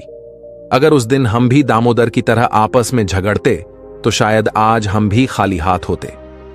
धीरे धीरे यह कहानी गांव की सीमाओं से निकलकर आसपास के इलाकों में भी फैल गई। दूसरे गांवों से लोग आने लगे कि इस परिवार से सीख लें कि मुश्किल वक्त में धैर्य और सहयोग कैसे इंसान की किस्मत बदल सकते हैं। रघु का परिवार अब लोगों को यह समझाने लगा कि जीवन में मजबूरी का मतलब यह नहीं कि सब खत्म हो गया है, बल्कि मजबूरी ही वह पल है जहां इंसान अपने असली स्वभाव को पहचान सकता है। अगर उस समय धैर्य और साहस रखे तो चमत्कार होते देर नहीं लगती। उधर दामोदर का परिवार अपनी गलती का एहसास तो करने लगा, मगर उनका अभिमान इतना बड़ा था कि वे खुलकर मान नहीं पाते थे कि उनसे चूक हुई। वे दूसरों से कहते कि किस्मत रघु पर मेहरबान है और हम पर नहीं, लेकिन भीतर से उन्हें समझ आने लगा था कि हकीकत यह नहीं है। जब कई बार भूख और दुख ने उन्हें और कमजोर कर दिया तो आखिरकार एक दिन दामोदर खुद रघु के पास आया। उसने सिर झुकाकर कहा, भाई, मैंने उस दिन तुम्हारे परिवार से ईर्ष्या की, लालच किया और बिना मेहनत किए वही पाने की कोशिश की जो तुम्हें मिला था। लेकिन अब समझ गया हूं कि असली धन मेहनत, सहयोग और धैर्य से मिलता है। मुझे माफ कर दो। रघु ने बिना देर किए उसे गले लगा लिया और कहा, भाई, इंसान से गलती होना स्वाभाविक है, मगर गलती मान लेना ही सबसे बड़ी जीत है। चलो अब मिलकर इस गांव को बेहतर बनाते हैं। उस दिन के बाद से गांव के लोग और भी एकजुट हो गए। वे अब समझ गए थे कि सुख और समृद्धि का असली रहस्य केवल धन या संयोग नहीं है, बल्कि आपसी तालमेल, प्रेम और एक दूसरे का सहारा है। यह पूरी कहानी एक गहरी शिक्षा देती है कि मजबूरी जीवन में हर किसी के सामने आती है। जो लोग उस समय हार मानकर झगड़ते हैं वे खाली हाथ रह जाते हैं, मगर जो लोग धैर्य और सहयोग के साथ डटे रहते हैं उन्हें वह मिलता है जिसकी उन्होंने कल्पना भी नहीं की होती। हंस की तरह अवसर हमेशा हमारे आसपास मंडराते हैं, बस जरूरत है कि हम उन्हें सही भाव से देखें। रघु का परिवार उस अवसर को पहचान सका क्योंकि वे मिलजुल कर एक दूसरे का साथ निभा रहे थे, जबकि दामोदर का परिवार अपने झगड़ों और लालच में उलझकर खाली रह गया। यही जीवन का नियम है। मिलकर चलोगे तो राहें खुलेंगी, अलग अलग टूटोगे तो रास्ते भी अंधेरे लगेंगे। एक नगर में माधव नाम का एक अत्यंत धनी व्यापारी रहता था। धन दौलत, महलनुमा हवेली, नौकर चाकर, गाड़ियां और सुख सुविधाओं की हर चीज उसके पास थी, लेकिन उसके भीतर दया या करुणा का नामो निशान नहीं था। उसके मन में हमेशा यही रहता कि कैसे और धन बढ़े और कैसे उसका नाम समाज में और ऊंचा हो। लोगों की मदद करना, गरीबों की चिंता करना या किसी शुभ काम में सहयोग देना उसके स्वभाव में शामिल ही नहीं था। नगर के लोग भी उसे स्वार्थी समझते थे, लेकिन उसके धन के कारण कोई उसके सामने बोल नहीं पाता था। उसी नगर में रामदीन नाम का एक गरीब किंतु बेहद दयालु और परोपकारी व्यक्ति भी रहता था। रामदीन के पास ज्यादा साधन नहीं थे। उसका घर छोटा और टूटा फूटा था। आय का साधन भी बहुत सीमित था। फिर भी वह जरूरतमंद की मदद करने के लिए हमेशा आगे रहता। जो कुछ भी उसे ईश्वर की कृपा से मिलता उसमें से वह दूसरों के साथ बांट देता। एक बार नगर में यह बात फैली कि भगवान सिद्धार्थ और उनके शिष्य उस इलाके से गुजरने वाले हैं। यह समाचार सुनकर रामदीन का हृदय खुशी से भर गया। उसने निश्चय किया कि यह दुर्लभ अवसर है और उसे अपने घर पर भगवान और उनके शिष्यों को भोजन के लिए आमंत्रित करना चाहिए। लेकिन जैसे ही उसने यह विचार किया, तुरंत उसके सामने समस्या आ खड़ी हुई। घर में इतना अन्न और सामग्री कहां से आएगी कि इतने बड़े संघ के लिए भोजन बना सके। परंतु उसका मन अडिग था। उसने सोचा, अगर भावना सच्ची हो तो उपाय स्वयं निकल आते हैं। यही सोचकर उसने ठान लिया कि पूरे नगर से सहयोग लेकर एक बड़ा सामूहिक भोज आयोजित करेगा। रामदीन ने घर घर जाकर लोगों को अपने इस संकल्प के बारे में बताया। उसने कहा, भाइयों बहनों, यह हमारा सौभाग्य है कि भगवान हमारे नगर में आए हैं। अगर हम सब मिलकर उन्हें और उनके शिष्यों को आदरपूर्वक भोजन कराएं तो यह पुण्य का अवसर होगा। मेरी विनती है कि हर व्यक्ति अपनी सामर्थ्य के अनुसार कुछ न कुछ दान अवश्य दे। उसकी बात सुनकर नगर के लोग प्रसन्न हुए और जो जिसके पास था उसने उतना दान दिया। किसी ने चावल दिया, किसी ने दाल, किसी ने घी, किसी ने सब्जियां और किसी ने बर्तन तक दे डाले। हर घर से श्रद्धा और उत्साह का योगदान मिलने लगा। जब माधव को यह समाचार मिला तो वह मन ही मन हंसा। उसने सोचा, यह गरीब आदमी खुद तो अपने परिवार का पेट मुश्किल से भर पाता है और अब बड़े बड़े भिक्षुओं और नगरवासियों के लिए भोज का आयोजन कर रहा है। कितना मूर्ख है। आखिरकार इसे सब जगह जाकर हाथ फैलाना ही पड़ेगा और शायद यह मेरे दरवाजे पर भी आ जाएगा। देखता हूं तब यह मुझसे क्या लेता है। वास्तव में माधव के भीतर गहरी ईर्ष्या और तिरस्कार का भाव था। कुछ ही दिनों में जब रामदीन माधव के द्वार पर पहुंचा, उसने बड़े सम्मान से कहा, भाई माधव, भगवान सिद्धार्थ नगर में आए हैं। मैं पूरे नगर की ओर से उनका और उनके शिष्यों का स्वागत करना चाहता हूं। कृपया अपनी सामर्थ्य के अनुसार कुछ न कुछ दान अवश्य दीजिए। यह सुनकर माधव ने तिरस्कार भरी हंसी हंसते हुए अपने नौकर से कहा, जरा सा नमक, थोड़ा सा शहद और थोड़ी सी घी की डली इसे दे दो। यही मेरे घर का दान है। नौकर ने वैसा ही किया। रामदीन ने बड़ी प्रसन्नता से वह दान स्वीकार किया और माधव को धन्यवाद कहा। लेकिन एक बात माधव के ध्यान में आई। रामदीन ने उसके द्वारा दिए गए दान को बाकी लोगों की सामग्री में नहीं मिलाया, बल्कि अलग रख दिया। यह देखकर माधव के मन में शंका उठी। उसे लगा कि शायद यह जानबूझकर मुझे अपमानित कर रहा है, ताकि सबको दिखा सके कि इतने बड़े व्यापारी ने कितना तुच्छ दान दिया। उसके मन में क्रोध और संदेह पनपने लगे। उस रात वह सो नहीं पाया और मन ही मन यही सोचता रहा कि आखिर रामदीन ने ऐसा क्यों किया। माधव के मन में रात भर उथल पुथल चलती रही। उसे बार बार वही दृश्य याद आता। रामदीन ने उसका दिया हुआ नमक, शहद और घी अलग रख दिया था। आखिर उसने ऐसा क्यों किया? क्या सचमुच उसने मुझे सबके सामने छोटा दिखाने की साजिश रची है? वह बेचैन हो गया। उसने अपने एक नौकर को भेजकर यह पता लगाने का निश्चय किया कि उस दान का हुआ क्या।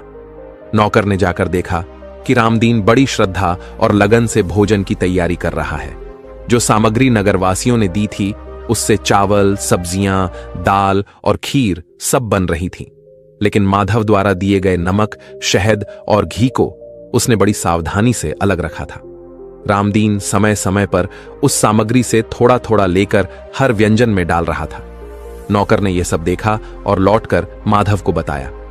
यह सुनकर माधव थोड़ी देर के लिए शांत तो हुआ, लेकिन उसके भीतर का संदेह पूरी तरह मिटा नहीं। वह सोचने लगा, कहीं यह मुझे अपमानित करने का कोई दूसरा तरीका तो नहीं? हो सकता है यह दिखाना चाहता हो कि मेरे दिए दान से ही सब भोजन पका है और इस तरह मुझ पर कोई व्यंग्य कर रहा हो। उसके मन का बोझ और बढ़ गया। भोज का दिन करीब आया तो माधव ने ठान लिया कि वह स्वयं वहां जाकर देखेगा कि रामदीन आखिर सबके सामने क्या कहता है। पर भीतर ही भीतर वह भयभीत भी था कि कहीं उसे सबके सामने लज्जित न होना पड़े। इस डर से उसने एक और भयानक कदम उठाने का निश्चय किया। उसने सोचा कि यदि किसी ने उसका अपमान किया तो वह रामदीन को वहीं मार डालेगा। उसने अपने वस्त्रों के भीतर एक तीखी कटार छिपा ली और भोज वाले दिन वहां पहुंच गया। भोज का दिन आया। नगर के लोग, साधु संत और स्वयं भगवान सिद्धार्थ अपने शिष्यों के साथ वहां पधारे। पूरा वातावरण भक्ति और आनंद से भरा था। लोग दान देकर गर्व और प्रसन्नता से भर रहे थे। सभी सामग्री से स्वादिष्ट व्यंजन बने थे और लोग उत्सुक थे कि कब भगवान और उनके शिष्य भोजन करें। रामदीन सबको विनम्रता से धन्यवाद दे रहा था। इसी बीच माधव वहां पहुंचा। उसके हृदय में संदेह, भय और क्रोध सब मिला जुला था। तभी सभा के बीच रामदीन ने खड़े होकर सबको संबोधित किया। उसने कहा, भाइयों और बहनों, इस नगर के प्रत्येक व्यक्ति ने अपनी श्रद्धा और सामर्थ्य के अनुसार दान दिया है। किसी ने अधिक दिया, किसी ने कम, परंतु सभी का भाव एक समान है। दान की मात्रा नहीं, भावना देखी जाती है। भगवान के लिए दिया गया एक कण भी उतना ही मूल्यवान है जितना कोई विशाल भेंट। इसीलिए मैंने सब सामग्री को मिलाकर पकाया है और जो थोड़ा थोड़ा मैंने अलग से रखा है वह भी उसी तरह सम्मिलित हुआ है।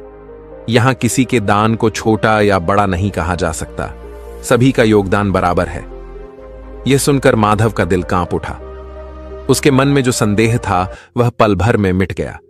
जिसे वह अपना अपमान समझ रहा था वह तो वास्तव में सम्मान था। उसके द्वारा दिए गए थोड़े से नमक, शहद और घी को रामदीन ने पूरे भोज का स्वाद बढ़ाने के लिए सबसे अलग मानकर प्रयोग किया था। उसे यह समझ आया कि रामदीन ने उसके दान को सबसे खास समझा, अपमानित नहीं किया। माधव के भीतर पछतावे की लहर दौड़ गई। उसकी आंखें भर आईं और उसका सिर शर्म से झुक गया। सभा के बीच माधव का हृदय अचानक भारी हो गया। जो कटार उसने कपड़ों के भीतर छिपा रखी थी उसका बोझ उसे और अधिक अपराधी महसूस करा रहा था। वह सोच रहा था कि अगर उसने आवेश में आकर कोई कदम उठा लिया होता तो कैसी भयानक गलती हो जाती। वहां मौजूद संत, साधु और भगवान सिद्धार्थ सबके सामने उसकी असलियत खुल जाती और वह जीवन भर के लिए कलंकित हो जाता। उसकी आंखों में आंसू आ गए और वह धीरे धीरे रामदीन के पास जाकर उसके चरणों में गिर पड़ा। उसने कांपती आवाज में कहा, भाई, मुझे क्षमा कर दो। मैंने तुम्हारे सच्चे भाव को गलत समझा। मेरे मन में शंका और क्रोध पैदा हुआ, यहां तक कि मैं तुम्हें नुकसान पहुंचाने की सोच बैठा। लेकिन आज तुम्हारे वचनों ने मेरी आंखें खोल दी हैं। रामदीन ने उसे उठाकर गले लगाया और कहा, माधव, कोई भी इंसान गलती कर सकता है, लेकिन गलती मान लेना ही सबसे बड़ी जीत है। ईश्वर नियत देखता है, दान की मात्रा नहीं। तुम्हारा नमक, शहद और घी भी उतना ही कीमती है जितना किसी का सोना चांदी। जब भावना सच्ची हो तो हर चीज पवित्र हो जाती है। तभी भगवान सिद्धार्थ ने वहां उपस्थित सभी को संबोधित करते हुए कहा, सुनो, यह बात हमेशा याद रखना, दान छोटा या बड़ा नहीं होता, एक बूंद भी अगर श्रद्धा और करुणा से दी जाए तो वह सागर के समान बन जाती है। जैसे छोटे छोटे बीज मिलकर विशाल वृक्ष बनते हैं, वैसे ही छोटे छोटे शुभ कर्म मिलकर जीवन को महान बना देते हैं। इसलिए किसी के योगदान को तुच्छ मत समझो। जो दान प्रेम से किया गया है वही सच्चा दान है। सभा में बैठे लोग यह सुनकर भाव विभोर हो उठे। माधव के भीतर एक गहरी शांति उतर आई। उसे महसूस हुआ कि उसके धन के बावजूद वह अब तक गरीब ही था, गरीब करुणा में, गरीब दया में, गरीब इंसानियत में। लेकिन आज उसे असली धन का अनुभव हुआ। उसने सबके सामने प्रण लिया कि अब से वह अपने धन का उपयोग केवल अपने सुख के लिए नहीं करेगा, बल्कि समाज और जरूरतमंदों की सेवा के लिए करेगा। उस दिन के बाद माधव के जीवन में एक बड़ा परिवर्तन आया। जो आदमी पहले दूसरों की परवाह नहीं करता था, वही अब गरीबों की मदद करने में आगे रहने लगा। उसकी हवेली के दरवाजे सबके लिए खुल गए। लोग उसे अब सिर्फ धनी व्यापारी नहीं, बल्कि दानी और उदार व्यक्ति कहने लगे। और यह सब बदलाव केवल इसलिए आया क्योंकि उसने एक गरीब आदमी रामदीन के सच्चे भाव और भगवान के उपदेश को समझ लिया। नगर के लोग भी यह देखकर समझ गए कि असली समृद्धि केवल धन में नहीं है, बल्कि दान, करुणा और आपसी सम्मान में है। माधव और रामदीन की यह घटना नगर में पीढ़ियों तक सुनाई जाती रही और लोगों को यह शिक्षा देती रही कि दूसरों के योगदान को कभी छोटा मत समझो। इंसानियत का असली मूल्य नियत और भावना में है, वस्तुओं में नहीं। बादशाह अकबर अपनी आदत के अनुसार दरबार में बैठे थे। उनके चारों ओर दरबारी खड़े थे। कोई कविता सुना रहा था, कोई प्रशासन की बातें कर रहा था, तो कोई समस्याओं का हल बता रहा था। अकबर का स्वभाव बड़ा जिज्ञासु था। वे अक्सर ऐसे सवाल पूछते जिनसे सब दरबारी चौंक जाते और फिर घंटों बहस होती। उस दिन भी उनके मन में एक सवाल उठ रहा था। अचानक उन्होंने बीरबल की ओर देखा और गंभीर स्वर में बोले, बीरबल, तुम बड़े होशियार और बुद्धिमान माने जाते हो। आज मैं तुमसे एक अनोखी बात पूछना चाहता हूं। मुझे परमात्मा के दर्शन कराओ। मैं खुद अपनी आंखों से भगवान को देखना चाहता हूं। यह सुनते ही दरबार में सन्नाटा छा गया। सभी दरबारी एक दूसरे का मुंह देखने लगे। किसी को समझ नहीं आया कि इस प्रश्न का उत्तर क्या हो सकता है। बीरबल का चेहरा भी फीका पड़ गया। उसने सोचा, हे भगवान, ये कैसी मांग कर बैठे। इंसान तो अपनी आंखों से खुद को भी ठीक से नहीं देख पाता, फिर परमात्मा को कैसे दिखाए। लेकिन राजा का हुक्म टालना आसान नहीं था। बीरबल ने हाथ जोड़कर कहा, जहांपना, यह प्रश्न बहुत गूढ़ है। मुझे थोड़ा समय दीजिए ताकि मैं आपको उचित उत्तर दे सकूं। अकबर ने सिर हिलाया और बोले, ठीक है, मगर ध्यान रहे, मैं केवल बातें सुनना नहीं चाहता, मुझे प्रत्यक्ष दर्शन चाहिए। बीरबल उस दिन घर लौटे तो बहुत चिंतित थे। उनका मन भारी हो गया था। परिवार वालों ने देखा कि वह कुछ बोल नहीं रहे हैं और गहरे विचारों में खोए हुए हैं। दासी ने कारण पूछा तो बीरबल ने धीरे से कहा, बादशाह ने आदेश दिया है कि मैं उन्हें परमात्मा के दर्शन कराऊं। अब बताओ, यह कैसे संभव है? न जाने मैं क्या करूंगा। यह सुनकर पूरा घर उदास हो गया। सब सोचने लगे कि अगर बीरबल राजा की यह इच्छा पूरी न कर पाए तो बड़ी मुसीबत खड़ी हो सकती है। लेकिन तभी बीरबल का छोटा बेटा आगे आया। वह अब भी किशोर ही था, मगर उसकी आंखों में आत्मविश्वास झलक रहा था। उसने पिता से कहा, पिताजी, इतना चिंतित मत होइए। कल मुझे दरबार में ले चलिए। मैं बादशाह को उनके प्रश्न का उत्तर दूंगा। बीरबल ने हैरानी से उसकी ओर देखा। उन्हें विश्वास नहीं था कि इतना छोटा लड़का कैसे इतने कठिन सवाल का जवाब देगा। लेकिन बेटे की बातों में दृढ़ता देखकर उन्होंने हामी भर दी। अगले दिन सुबह बीरबल अपने बेटे को लेकर दरबार पहुंचे। दरबार हमेशा की तरह चहल पहल से भरा हुआ था, लेकिन आज सबके मन में उत्सुकता थी कि आखिर बीरबल क्या जवाब देंगे। अकबर ने जैसे ही उन्हें देखा, तीखी नजर से बोला, तो बीरबल, तुम तैयार हो? क्या मुझे आज परमात्मा के दर्शन कराओगे? बीरबल ने झुककर सलाम किया और धीमे स्वर में कहा, जहांपना, आज मेरा बेटा आपके प्रश्न का उत्तर देगा। यह सुनकर पूरा दरबार ठहाके मारने लगा। दरबारी एक दूसरे से कहने लगे, भला एक बच्चा क्या जवाब देगा? यह तो बादशाह का और भी मजाक उड़ाएगा। लेकिन अकबर गंभीर हो गया। उसने बच्चे को गौर से देखा और बोला, ठीक है, अगर इसमें हिम्मत है तो यह मेरा गुरु होगा। जो प्रश्न का उत्तर दे सके वही सच्चा मार्गदर्शक है। इसे मेरे पास बैठने का उचित स्थान दिया जाए। बीरबल का बेटा निडरता से आगे बढ़ा और राजा के पास ऊंची जगह पर बैठ गया। उसकी आंखों में चमक थी और आवाज में आत्मविश्वास। उसने धीरे से कहा, जहां पनाह, कृपया एक कटोरा दूध मंगवाइए। अकबर ने हैरान होकर इशारा किया और तुरंत दूध का कटोरा लाकर रख दिया गया। लड़के ने राजा से कहा, जहां पनाह, इस दूध में घी मौजूद है। अकबर ने कहा, हां है तो, हर दूध में घी होता है। इस पर लड़का मुस्कुराया और बोला, तो पहले आप मुझे उसका दर्शन कराइए। राजा ने हैरानी से कहा, यह कैसी बात कर रहे हो? घी ऐसे कैसे दिखाई देगा? पहले दूध को उबालना होगा, फिर दही जमानी होगी, उसके बाद मथनी से मक्खन निकालना होगा, उस मक्खन को आग पर रखकर गर्म करना होगा, तब जाकर घी अलग होगा और उसके दर्शन संभव होंगे। ऐसे बिना प्रक्रिया के घी सामने नहीं आ सकता। लड़का अब गंभीर हो गया। उसने राजा की आंखों में आंखें डालकर कहा, जहां अपना, यही तो आपके प्रश्न का उत्तर है। जैसे घी दूध में छुपा होता है लेकिन तुरंत दिखाई नहीं देता, वैसे ही परमात्मा हर जीव में मौजूद है, लेकिन उसे देखने के लिए इंसान को साधना और तपस्या की प्रक्रिया से गुजरना पड़ता है। बिना तप, बिना ध्यान, बिना आचरण की पवित्रता के आप परमात्मा को प्रत्यक्ष नहीं देख सकते। जैसे घी देखने के लिए दूध को कई चरणों से गुजरना पड़ता है, वैसे ही इंसान को भी कई साधनाओं और अनुभवों से गुजरना पड़ता है। दरबार में गहरा सन्नाटा छा गया। हर दरबारी अवाक था। एक छोटे से लड़के ने इतना गूढ़ प्रश्न इतना सरल उदाहरण देकर समझा दिया था। अकबर भी यह सुनकर गहरे विचार में पड़ गया। उसका गर्व क्षण भर में टूट गया। उसने महसूस किया कि परमात्मा कोई ऐसी वस्तु नहीं है जिसे किसी बाहरी आंख से देख लिया जाए। परमात्मा को देखने के लिए तो भीतर की आंख खोलनी होती है, मन को तपाना होता है, आत्मा को साधना की आग में पकाना होता है।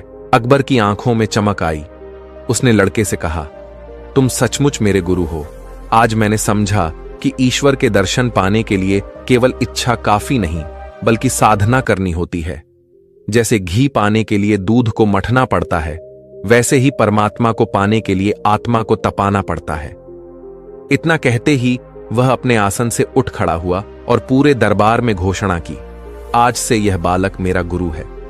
पूरा दरबार स्तब्ध रह गया, लेकिन साथ ही हर कोई इस उत्तर से प्रभावित भी था। लोग सोचने लगे कि सचमुच यह कितना बड़ा सत्य है जिसे हम सब अनदेखा करते रहते हैं। हम चाहते हैं कि बिना मेहनत, बिना आत्म संयम, बिना ध्यान किए ही हमें ईश्वर मिल जाए, लेकिन असल में तो घी की तरह परमात्मा हर आत्मा में छुपा है और उसे प्रकट करने के लिए साधना और आत्मशुद्धि जरूरी है। अकबर के मन में उस क्षण एक नई जागृति पैदा हो गई थी। वह सोच रहा था कि कितने वर्षों से वह खुद को साम्राज्य का मालिक मानकर गर्व करता रहा, लेकिन आज एक छोटे से बालक ने उसे सिखा दिया कि असली मालिकाना हक आत्मा का है और परमात्मा उसी आत्मा के भीतर छुपा है। उसने मन ही मन स्वीकार किया कि बिना साधना और संयम के परमात्मा के दर्शन संभव ही नहीं। पर यह शिक्षा केवल अकबर तक सीमित नहीं रही। दरबार के सभी अमीर उमरा, मंत्री और सैनिक उस समय गहरी सोच में डूब गए। हर कोई अपने अपने जीवन की ओर देखने लगा कि वे किस तरह केवल बाहरी दिखावे और अधिकार में उलझे हुए हैं और भीतर की दुनिया को भूल गए हैं। बीरबल का बेटा अभी भी शांत बैठा था। उसकी मासूम आंखों में गंभीरता थी। अकबर ने उससे पूछा, तो क्या हर इंसान परमात्मा को पा सकता है या फिर यह केवल कुछ विशेष लोगों का अधिकार है? बालक ने मुस्कुराते हुए कहा, जहां अपना, जैसे हर दूध में घी छिपा होता है, वैसे ही हर आत्मा में परमात्मा छिपा होता है। फर्क सिर्फ इतना है कि कुछ लोग उसे बाहर निकालने के लिए मेहनत करते हैं और कुछ लोग आलस या अज्ञान के कारण उसे वहीं छुपा रहने देते हैं। कोई भी इंसान अगर धैर्य और श्रद्धा से अपनी आत्मा को साधना की आग में तपाए तो वह परमात्मा को पा सकता है। दरबार में बैठे बुजुर्ग विद्वान भी सहमति में सिर हिलाने लगे। कईयों की आंखें भर आईं। एक दरबारी बोला, जहां अपना, आज हमें यह समझ आया कि हम अक्सर मंदिरों, मस्जिदों और बाहरी जगहों पर परमात्मा को खोजते हैं, लेकिन असली खोज तो भीतर है। हमें अपने मन को साफ करना है, अपनी वासनाओं को मथना है, तभी घी की तरह ईश्वर प्रकट होगा। अकबर ने गहरी सांस ली और बोला, सच है, हम राज सत्ता में डूबकर समझते हैं कि यही हमारी शक्ति है, लेकिन असली शक्ति तो आत्मा की पवित्रता है। मुझे लगता है कि जब तक मनुष्य अपने भीतर झांकेगा नहीं, वह कभी ईश्वर तक नहीं पहुंच सकता। यह कहते हुए उसने बालक का हाथ पकड़कर सबके सामने कहा, आज यह मेरे लिए केवल गुरु नहीं है, बल्कि मेरे जीवन का दर्पण है। इसने मुझे दिखा दिया कि मैं अभी तक किस भ्रम में जी रहा था। उस दिन से अकबर का स्वभाव धीरे धीरे बदलने लगा। वह पहले से अधिक विनम्र और सजग हो गया। वह समझ गया कि इंसान की महानता उसके ताज या उसके साम्राज्य में नहीं, बल्कि उसके भीतर की साधना और करुणा में है। दरबार में यह कथा कई बार दोहराई जाने लगी और हर बार सुनने वाले के मन में यह बात उतर जाती कि जैसे घी दूध में छिपा है, वैसे ही परमात्मा हर आत्मा में छिपा है। फर्क बस इतना है कि कोई उसे मथकर बाहर लाता है और कोई आलस्य में छोड़ देता है। इस कहानी की गहरी सीख यही है कि ईश्वर कहीं बाहर नहीं है, वह हर आत्मा के भीतर है, मगर उसे देखने के लिए इंसान को धैर्य, संयम और साधना का मार्ग अपनाना पड़ता है। जैसे बिना मेहनत के दूध से घी नहीं निकलता, वैसे ही बिना साधना के परमात्मा के दर्शन संभव नहीं। यही सच्चाई उस छोटे से बालक ने अकबर और पूरे दरबार को सरल उदाहरण से समझा दी थी। सूरज ढल रहा था। सुनहरी रोशनी धीरे धीरे जंगल के पेड़ों की शाखाओं पर बिखर रही थी। गौतम अपने शिष्यों के साथ उस संध्या यात्रा पर थे। उनके कदम शांत थे, न कोई जल्दी न कोई हड़बड़ी।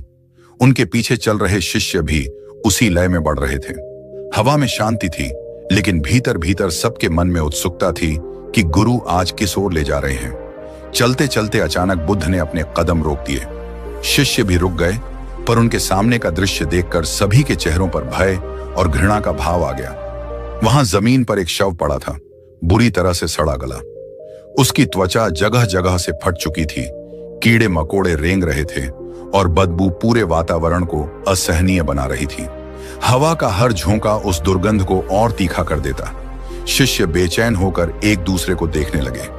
कुछ ने अपने वस्त्रों से नाक और मुंह ढक लिए।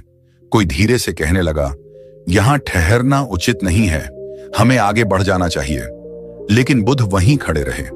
उनकी आंखें शव पर टिकी थीं, मानो वे उसमें कुछ गहराई से देख रहे हों। उनके चेहरे पर न घृणा थी न असहजता, बस एक शांत स्थिर दृष्टि। शिष्यों की बेचैनी बढ़ती गई। आखिर एक शिष्य ने साहस करके कहा, भंते, यहां रुकना ठीक नहीं है। यह दृश्य असहनीय है, इसकी गंध हमें विचलित कर रही है, कृपया चलिए। बुद्ध ने उसकी ओर देखा और हल्की मुस्कान दी। फिर उन्होंने शांति से कहा, क्या तुम्हें इसमें कुछ सुंदर दिखाई नहीं देता? शिष्य स्तब्ध रह गए। उन्हें लगा गुरु कोई असंभव प्रश्न कर रहे हैं। सुंदरता इस शव में? एक ने कहा, भगवान जब तक यह जीवित था तब तक इसमें सौंदर्य रहा होगा, लेकिन अब तो केवल नष्ट और विकृत शरीर है, इसमें सुंदरता कहां?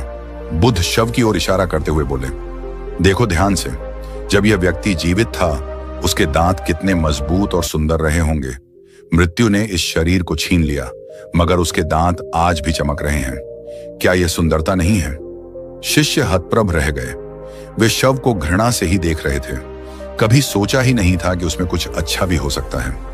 उन्होंने पहली बार गौर से देखा और पाया कि सचमुच उस नष्ट होते शरीर में भी दांतों की सुंदरता बनी हुई है। शिष्य अभी भी स्तब्ध खड़े थे। उनके मन में सवाल उठ रहे थे कि आखिर गुरु ने एक सड़े गले शव में भी सुंदरता क्यों देखने को कहा। उनके लिए यह समझना कठिन था। वे सोच रहे थे कि सौंदर्य तो फूलों में होता है, चांदनी में होता है, बच्चों की मुस्कान में होता है, पर मृत्यु और दुर्गंध में कैसा सौंदर्य? मगर बुद्ध की आंखें जैसे उन्हें आमंत्रित कर रही थीं कि वे सतह से आगे बढ़कर गहराई को देखें। बुद्ध ने धीरे धीरे कदम बढ़ाए और शव के पास जाकर खड़े हो गए। शिष्य असहज होकर पीछे हट गए। उनके लिए यह शव डर और घृणा का कारण था, लेकिन बुद्ध का चेहरा अभी भी शांत था, मानो उनके लिए यह शव भी जीवन की एक और किताब का पन्ना हो जिसे वे पढ़ रहे हों। वे बोले, तुम सब इस शव में केवल दुर्गंध देख रहे हो, केवल नष्ट होता मांस देख रहे हो, लेकिन क्या तुमने कभी यह सोचा कि जब यह जीवित था तब इस शरीर ने कितनी यात्राएं की होंगी, कितने काम किए होंगे, कितने सपनों को जिया होगा। जीवन का हिस्सा जो कभी सुंदर और पूर्ण था, आज हमें सिखा रहा है कि सब कुछ नश्वर है।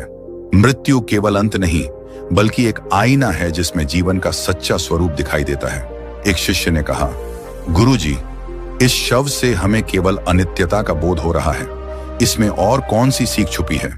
बुद्ध ने मुस्कुराकर कहा, सच्चा साधक वही है जो हर चीज में अच्छाई खोज ले। गुलाब के पौधे में फूल की तुलना में कांटे अधिक होते हैं, लेकिन लोग फूल ही चुनते हैं, कांटे नहीं। इसी तरह अगर किसी इंसान में 100 बुराइयां हों तो भी तुम्हें उसकी एक अच्छाई देखनी चाहिए।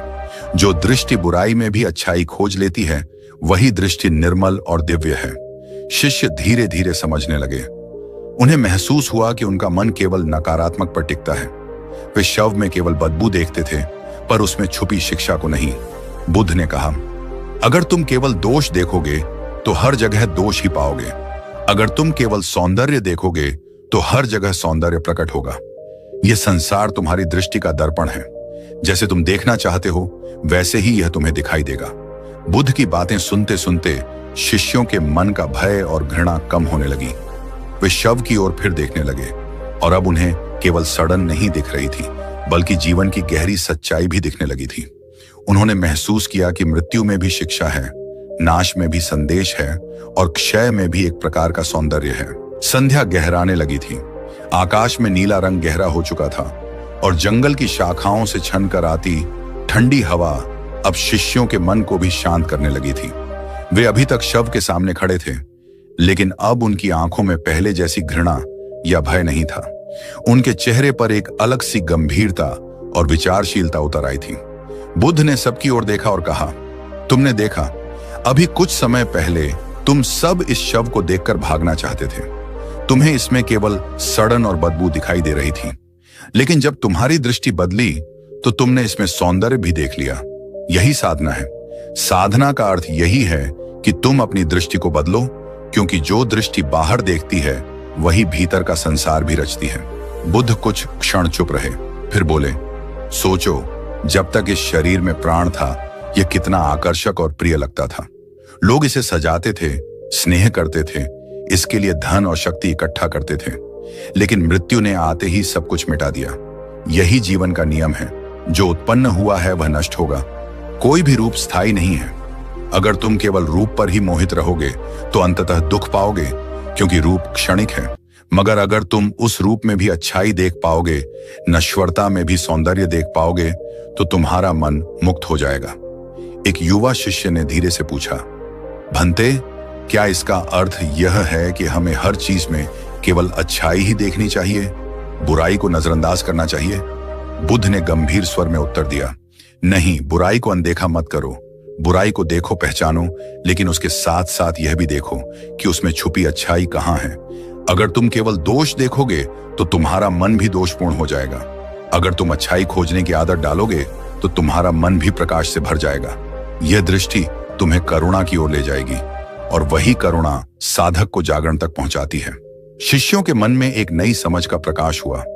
उन्होंने महसूस किया कि यह शव केवल मृत्यु का प्रतीक नहीं, बल्कि दृष्टि बदलने का एक साधन भी है। जीवन और मृत्यु दोनों के बीच छुपा संदेश यह है कि इंसान को हर परिस्थिति में, हर रूप में अच्छाई देखने का अभ्यास करना चाहिए। यही अभ्यास उसे निर्मल मन देगा, और निर्मल मन ही उसे परम सत्य की ओर ले जाएगा।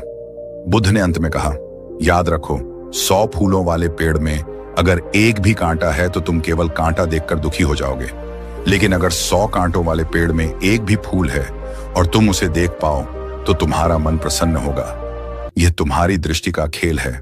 वही दृष्टि तुम्हें दुखी बनाती है, वही दृष्टि तुम्हें मुक्त करती है। सभी शिष्य चुपचाप सिर झुकाकर खड़े रहे। अब उन्हें उस शव से बदबू नहीं आ रही थी, बल्कि उनके भीतर से एक नई सुगंध उठ रही थी, समझ की सुगंध, जागरण की सुगंध। वे जानते थे कि आज की शिक्षा उनके जीवन को हमेशा के लिए बदल देगी। दोपहर का समय था। सूरज अपनी पूरी तपिश के साथ आसमान में चमक रहा था। घने जंगल की पगडंडी पर बुद्ध और उनके शिष्य धीरे धीरे आगे बढ़ रहे थे। सुबह से लंबा सफर तय करने के कारण सब थक चुके थे। पैरों में धूल जम गई थी और गर्म हवा शरीर को और भारी बना रही थी। चलते चलते बुद्ध एक घने वृक्ष के नीचे रुक गए और वहीं विश्राम करने लगे। शिष्य भी उनके चारों ओर बैठ गए। कुछ देर शांत बैठने के बाद बुद्ध ने अपने सबसे निकट शिष्य आनंद की ओर देखा और कहा, आनंद, मुझे प्यास लगी है, जरा पानी लेकर आओ। आनंद ने आज्ञा मानकर आसपास नजर दौड़ाई। दूर से बहने की आवाज सुनाई दी। वह चल पड़ा और कुछ दूरी पर जाकर एक नाले को देखा। नाला पहाड़ों से उतरते झरनों का पानी लेकर बह रहा था। लेकिन जैसे ही आनंद करीब पहुंचा, उसने देखा कि कुछ बैलगाड़ियां अभी अभी वहां से गुजरी थी। उनके पहियों ने कीचड़ को गंदे पानी में मिला दिया था। नाले का पानी मटमैला और गंदा लग रहा था। आनंद यह सोचकर उदास हो गया कि ऐसा पानी गुरुजी को कैसे पिलाया जा सकता है। वह खाली हाथ वापस लौटा और बोला, भंते, नाले का पानी गंदा है, पीने योग्य नहीं है।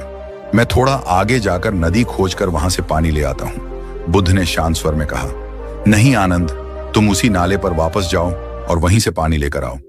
आनंद चकित रह गया। उसने सोचा कि गुरुजी क्यों जिद कर रहे हैं। पानी तो साफ नहीं हुआ, लेकिन वह गुरु की आज्ञा का उल्लंघन नहीं कर सकता था। वह फिर नाले पर लौटा। वहां जाकर उसने फिर देखा कि पानी अभी भी गंदला था। उसका मन खिन्न हो गया।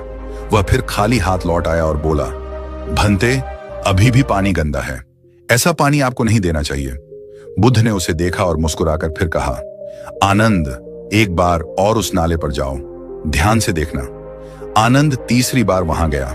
इस बार जब वह नाले के किनारे पहुंचा तो उसने आश्चर्य से देखा कि बैलगाड़ियों के जाने से जो गंदगी ऊपर तैर रही थी, वह अब धीरे धीरे नीचे बैठ चुकी थी। पानी ऊपर से बिल्कुल साफ और निर्मल दिख रहा था। उसने कटोरा भरकर पानी लिया और बड़े हर्ष के साथ बुद्ध के पास लौट आया। आनंद ने जैसे ही कटोरे में साफ पानी लेकर गुरु के सामने प्रस्तुत किया, उसके चेहरे पर संतोष झलक रहा था। वह आश्चर्य से सोच रहा था कि कुछ ही समय पहले यही नाला गंदा और मटमैला था, मगर अब इतना निर्मल और पारदर्शी हो गया कि उसमें आकाश और पेड़ों का प्रतिबिंब साफ दिखाई दे रहा था। बुद्ध ने पानी लिया, धीरे धीरे उसे पिया और फिर आनंद की ओर देखकर मुस्कुराए। उनकी आंखों में वह करुणा और गहराई थी जो केवल एक जागृत पुरुष की आंखों में ही होती है। बुद्ध ने शांत स्वर में कहा, देखा आनंद, थोड़ी देर पहले यह पानी गंदा था, उसमें कीचड़ तैर रहा था, बैलगाड़ियों के पहियों से मटमैला हो गया था, लेकिन समय के साथ वही गंदगी नीचे बैठ गई और पानी अपने स्वभाव को पा गया, निर्मल, शीतल और जीवनदायी। यही नियम तुम्हारे मन का भी है। आनंद ध्यान से सुन रहा था। बुद्ध आगे बोले, जब तुम्हारे मन में वासनाएं, क्रोध, ईर्ष्या और भ्रम के पहिए घूमते हैं, तब तुम्हारा मन भी इस नाले की तरह गंदला और अशांत हो जाता है। उस समय तुम्हें लगता है कि तुम्हारे भीतर केवल अंधेरा है, कुछ भी साफ नहीं दिखता। लेकिन अगर तुम धैर्य रखो, शांत रहो और अपने मन को थोड़ी देर स्थिर होने दो, तो वही गंदगी धीरे धीरे बैठ जाती है। और जब वह बैठ जाती है तो भीतर का मन अपने असली रूप में चमकने लगता है, शांत, साफ और निर्मल। शिष्य यह सुनकर गहरे विचार में डूब गए। बुद्ध ने आगे कहा, समझ लो आनंद, धैर्य सबसे बड़ा साधन है। अगर तुम धैर्य नहीं रखोगे तो अपने भीतर की गंदगी कभी शांत नहीं होने दोगे। तुम बार बार उस गंदे पानी की तरह हलचल में रहोगे। लेकिन जो धैर्यवान है वह प्रतीक्षा करना जानता है, और प्रतीक्षा ही मन को निर्मल बनाती है। जैसे इस नाले का पानी अपने आप साफ हो गया, वैसे ही इंसान का मन भी धैर्य और मौन से शुद्ध हो जाता है। आनंद की आंखों में चमक आ गई। उसने सिर झुकाकर कहा, भंते, मैं समझ गया। मैंने सोचा था कि अगर पानी गंदा है तो दूसरा नाला ढूंढना होगा, लेकिन आपने दिखा दिया कि असली उपाय भागना नहीं है, बल्कि इंतजार करना है, गंदगी को बैठने देना है। धैर्य के बिना शांति संभव नहीं। बुद्ध ने कहा, यही जीवन का नियम है। जब मुश्किलें आती हैं, जब परिस्थितियां गड़बड़ा जाती हैं, तब लोग अक्सर भागने लगते हैं। नया स्थान, नया संबंध, नया उपाय। लेकिन समस्या से भागने के बजाय धैर्य से उसका सामना करना चाहिए। जैसे पानी खुद ब खुद साफ हो जाता है, वैसे ही जीवन की कठिनाइयां भी समय और धैर्य से हल्की हो जाती हैं। अगर तुम धैर्य रखोगे तो हर स्थिति में तुम्हें निर्मलता मिलेगी। आसमान में हल्की ठंडी हवा बह रही थी, पेड़ों की पत्तियां सरसराती थीं और शिष्य मौन होकर गुरु की बात सुन रहे थे। उस क्षण हर किसी के हृदय में यह बात गहराई तक उतर गई कि धैर्य केवल प्रतीक्षा नहीं, बल्कि शांति की कुंजी है।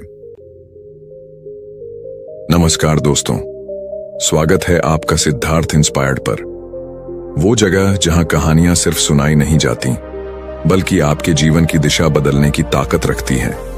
हम मानते हैं कि हर व्यक्ति के भीतर असीमित क्षमता छुपी है, बस उसे जगाने की जरूरत है, और यही काम हम करते हैं। एक कहानी के माध्यम से आपको जीवन के गहरे सच, प्रेरणा और सफलता के रहस्य बताना।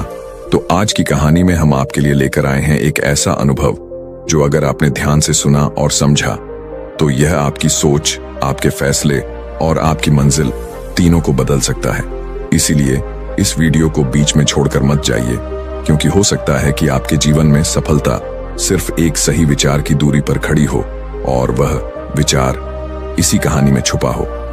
तो आइए चलते हैं कहानी की उस दुनिया में जहां हर शब्द एक सीख है और हर मोड़ आपको अपने लक्ष्य के और करीब ले जाता है। जीवन का सबसे बड़ा सत्य यह है कि हमारा सबसे बड़ा दुश्मन कोई बाहरी व्यक्ति नहीं, बल्कि हमारा अपना मन है।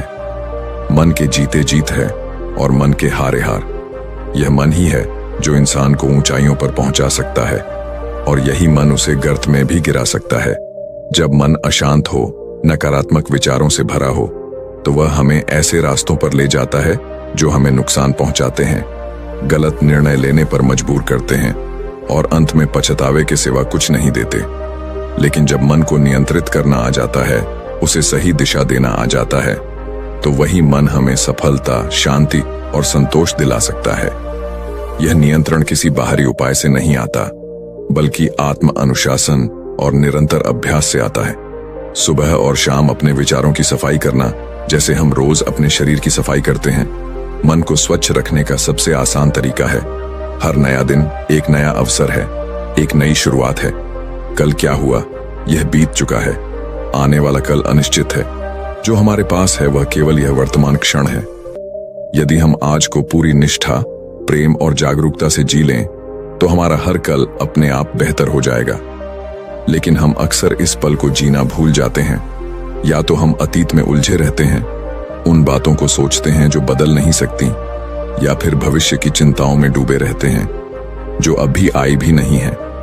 इसी में हमारा वर्तमान खो जाता है और जीवन का आनंद छिन जाता है। मन की स्थिरता के लिए सबसे जरूरी है कि हम बदलाव को अपनाना सीखें। जो लोग बदलाव से डरते हैं वे जीवन में आगे नहीं बढ़ पाते। आराम की स्थिति में रहकर, चुनौतियों से भागकर कोई भी व्यक्ति अपनी वास्तविक क्षमता को नहीं पहचान सकता। कठिनाइयां ही हमें मजबूत बनाती हैं। हर चुनौती हमें एक नया सबक और अनुभव देती है। ये अनुभव हमारे जीवन की पूंजी है जो आगे चलकर हमें सही निर्णय लेने की ताकत देते हैं। कई पीढ़ियों पहले एक शांत और हरे भरे गांव के किनारे एक प्राचीन आश्रम स्थित था। यह आश्रम ऊंचे बरगद और पीपल के पेड़ों से घिरा हुआ था, जिनकी जड़ें धरती के भीतर गहरी उतरकर मानो समय की कहानी कहती थीं। हवा में पक्षियों की मधुर चहचहाहट और पास बहते जल स्रोत की कल ध्वनि वातावरण को इतना शांत बना देती थी कि कोई भी वहां पहुंचते ही अपने मन का बोझ हल्का महसूस करने लगता था। इसी आश्रम में रहते थे आचार्य प्रबुद्धानंद, जो अपनी गहरी दृष्टि, शांत स्वभाव और जीवन को देखने के अद्वितीय तरीके के लिए दूर दूर तक प्रसिद्ध थे। आचार्य प्रबुद्धानंद केवल विद्वान ही नहीं, बल्कि ऐसे व्यक्ति थे जो लोगों के हृदय को पढ़ लेते थे। वे किसी को देखकर ही उसके मन की अशांति, उसकी जिज्ञासा और उसके डर को समझ जाते थे। उनके चारों ओर कई शिष्य रहते थे जो न केवल ग्रंथों का अध्ययन करते थे, बल्कि जीवन जीने की कला भी उनसे सीखते थे। यह सीख केवल किताबों या उपदेशों से नहीं मिलती थी। आचार्य अपने जीवन के हर पहलू में वह अनुशासन और शांति प्रदर्शित करते थे जिसे वे दूसरों को सिखाना चाहते थे। एक सुबह जब सूर्य की पहली किरणें आश्रम के आंगन को सुनहरे रंग में रंग रही थीं और ठंडी हवा ताजगी फैला रही थी, आचार्य अपने शिष्यों के साथ मुख्य मंडप में बैठे थे। चारों ओर लकड़ी के खंभों पर लटकते दीपकों की हल्की लौ जल रही थी और धूप की महक वातावरण में घुली हुई थी। शिष्य चुपचाप अपने आसनों पर बैठ गए। उनकी आंखों में उत्सुकता और मन में प्रश्न थे। वे जानते थे कि आज भी आचार्य की वाणी से कोई ऐसी बात निकलेगी जो उनके विचारों की दिशा बदल देगी। आचार्य ने शांत स्वर में बोलना शुरू किया। यह संसार, यह प्रकृति, यह सब हम सभी को समान अवसर देती है। यहां किसी के लिए कोई पक्षपात नहीं है, लेकिन इन अवसरों को पहचानना और उनका लाभ उठाना हर किसी के लिए आसान नहीं होता। क्यों? क्योंकि हम अपने ही मन के कैदी बन जाते हैं। हमारा मन अगर सही दिशा में है तो हमें शिखर तक पहुंचा सकता है, लेकिन अगर वह भटक जाए तो हमें अंधेरे में भी धकेल सकता है। उन्होंने कुछ क्षण के लिए विराम लिया और अपनी गहरी दृष्टि शिष्यों के चेहरों पर डाली। क्या तुम जानते हो तुम्हारा सबसे बड़ा शत्रु कौन है? कोई बाहरी व्यक्ति नहीं, तुम्हारा अपना मन। मन के जीते जीत है, मन के हारे हार है। अगर तुम्हारा मन तुम्हारे नियंत्रण में है तो कोई भी कठिनाई तुम्हें नहीं तोड़ सकती, लेकिन अगर मन ही तुम्हें नियंत्रित करने लगे तो तुम्हारी सारी ताकत व्यर्थ हो जाएगी। एक युवक शिष्य जिसका नाम राघव था धीरे से आगे झुककर बोला, आचार्य, हम अपने मन को कैसे नियंत्रित करें? कभी कभी लगता है कि यह अपने आप ही भटक जाता है और हम उसे रोक नहीं पाते। आचार्य ने मुस्कुराते हुए उत्तर दिया, राघव, खुश रहना उतना कठिन नहीं है जितना तुम सोचते हो। हर सुबह और शाम अपने विचारों को सही दिशा दो। नए दिन का स्वागत पूरे दिल से करो।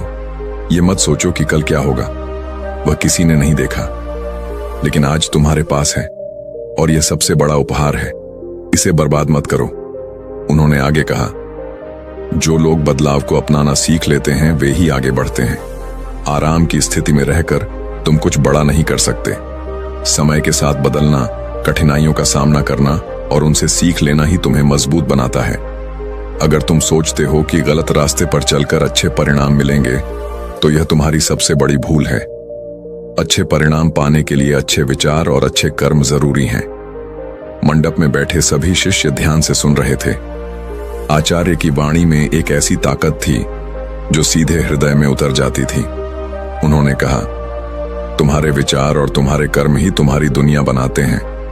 अगर तुम्हारी सोच नकारात्मक है तो तुम हर जगह बुराई ही देखोगे, लेकिन अगर सोच सकारात्मक है तो तुम जीवन की सुंदरता और वे अनमोल चीजें देख पाओगे जो ईश्वर की कृपा से तुम्हें मिली हैं। इसलिए अपने मन को शांत रखना सीखो। दिन भर की भाग दौड़ में थोड़ी देर रुककर अपने भीतर झांको। खुद से सवाल करो, मैं कौन हूं? मेरा उद्देश्य क्या है? क्या मैं अपने परिवार, समाज और खुद के प्रति न्याय कर रहा हूं? आचार्य ने यह कहते हुए चारों ओर नजर दौड़ाई, जैसे वे प्रत्येक शिष्य की आत्मा में झांक रहे हों। उन्होंने जोड़ा, जब तुम खुद को जान लोगे तो छोटी छोटी बातों पर परेशान होना छोड़ दोगे।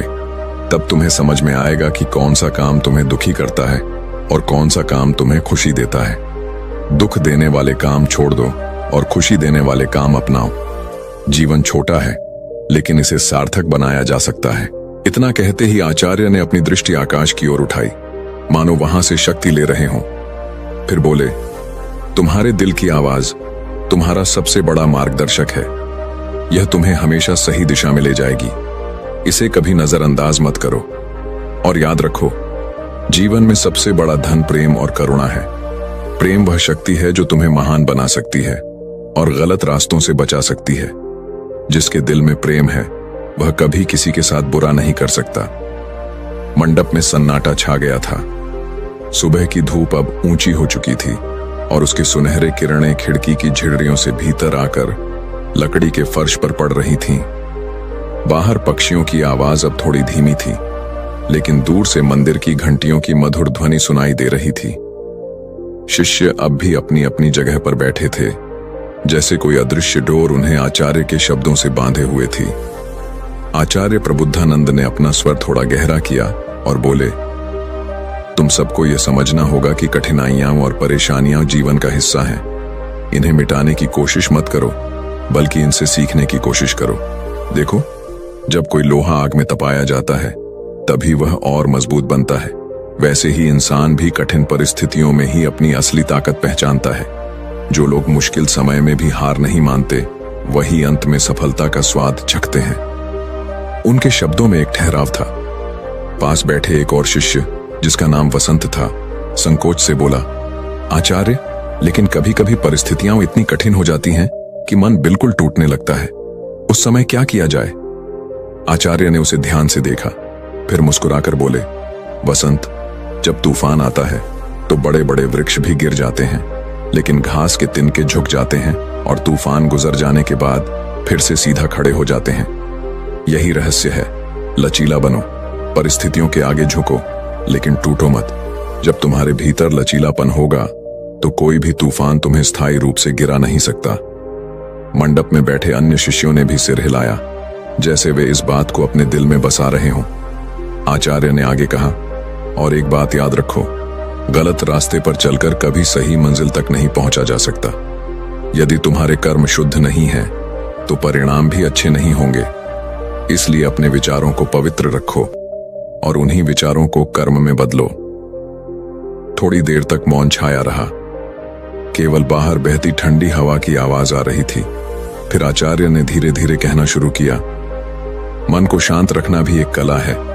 भागते दौड़ते जीवन में कुछ पल खुद के लिए निकालना जरूरी है। इन पलों में खुद से सवाल करना सीखो, मैं कौन हूं? मेरे जीवन का उद्देश्य क्या है? क्या मैं उस दिशा में चल रहा हूं जहां मुझे जाना चाहिए? ये सवाल तुम्हें अपने भीतर झांकने का मौका देंगे। राघव, जो शुरुआत से ध्यान से सुन रहा था, ने पूछा, आचार्य, अगर हमें अपने भीतर सिर्फ कमियां ही दिखने लगें तो तब तो हम निराश हो जाएंगे। आचार्य ने उसकी तरफ देखते हुए कहा, राघव, कमियां देखना बुरा नहीं है।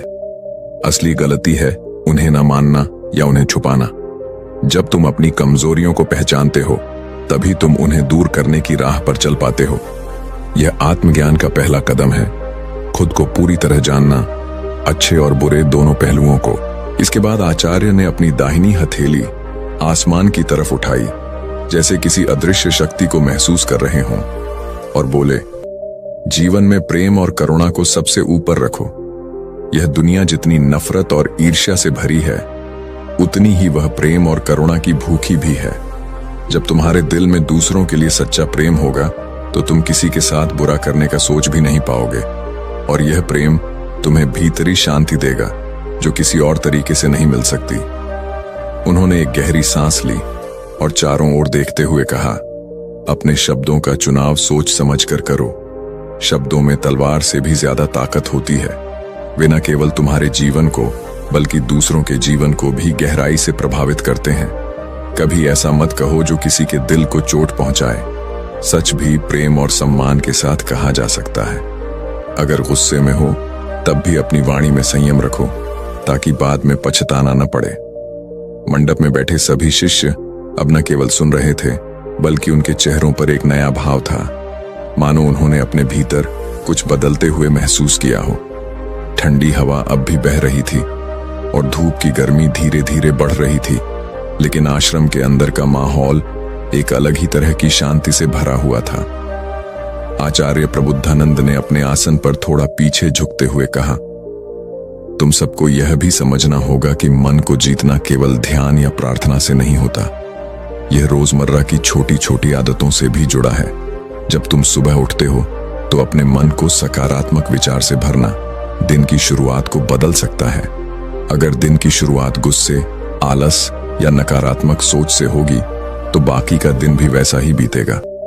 लेकिन अगर तुम दिन की शुरुआत कृतज्ञता से करते हो, उस चीज के लिए धन्यवाद देकर जो तुम्हारे पास है, तो तुम्हारा मन एक अलग ही ऊर्जा से भर जाएगा। उन्होंने अपने सामने रखी जल से भरी छोटी पात्र को उठाया और बोले, देखो, यह जल शांत है क्योंकि इसमें कोई हलचल नहीं है, लेकिन अगर इसमें पत्थर डालो तो लहरें उठेंगी और इसका स्वरूप बदल जाएगा। हमारा मन भी ऐसा ही है। अगर इसे बेवजह की इच्छाओं, क्रोध या ईर्ष्या से विचलित करोगे तो इसमें हलचल मचेगी और यह अपनी शांति खो देगा। लेकिन अगर इसे संयम, प्रेम और समझ से भरोगे तो यह शांत रहेगा और साफ भी। पास बैठा वसंत सोच में डूबा था। उसने हिम्मत करके पूछा, आचार्य, क्या यह संभव है कि हम पूरी तरह से इच्छाओं से मुक्त हो जाएं? आचार्य ने हल्की मुस्कान के साथ उत्तर दिया, वसंत, इच्छाएं पूरी तरह समाप्त करना कठिन है, लेकिन उन्हें नियंत्रित करना संभव है। इच्छाएं इंसान को आगे बढ़ने की प्रेरणा देती है, लेकिन अनियंत्रित इच्छाएं इंसान को बर्बाद कर सकती हैं।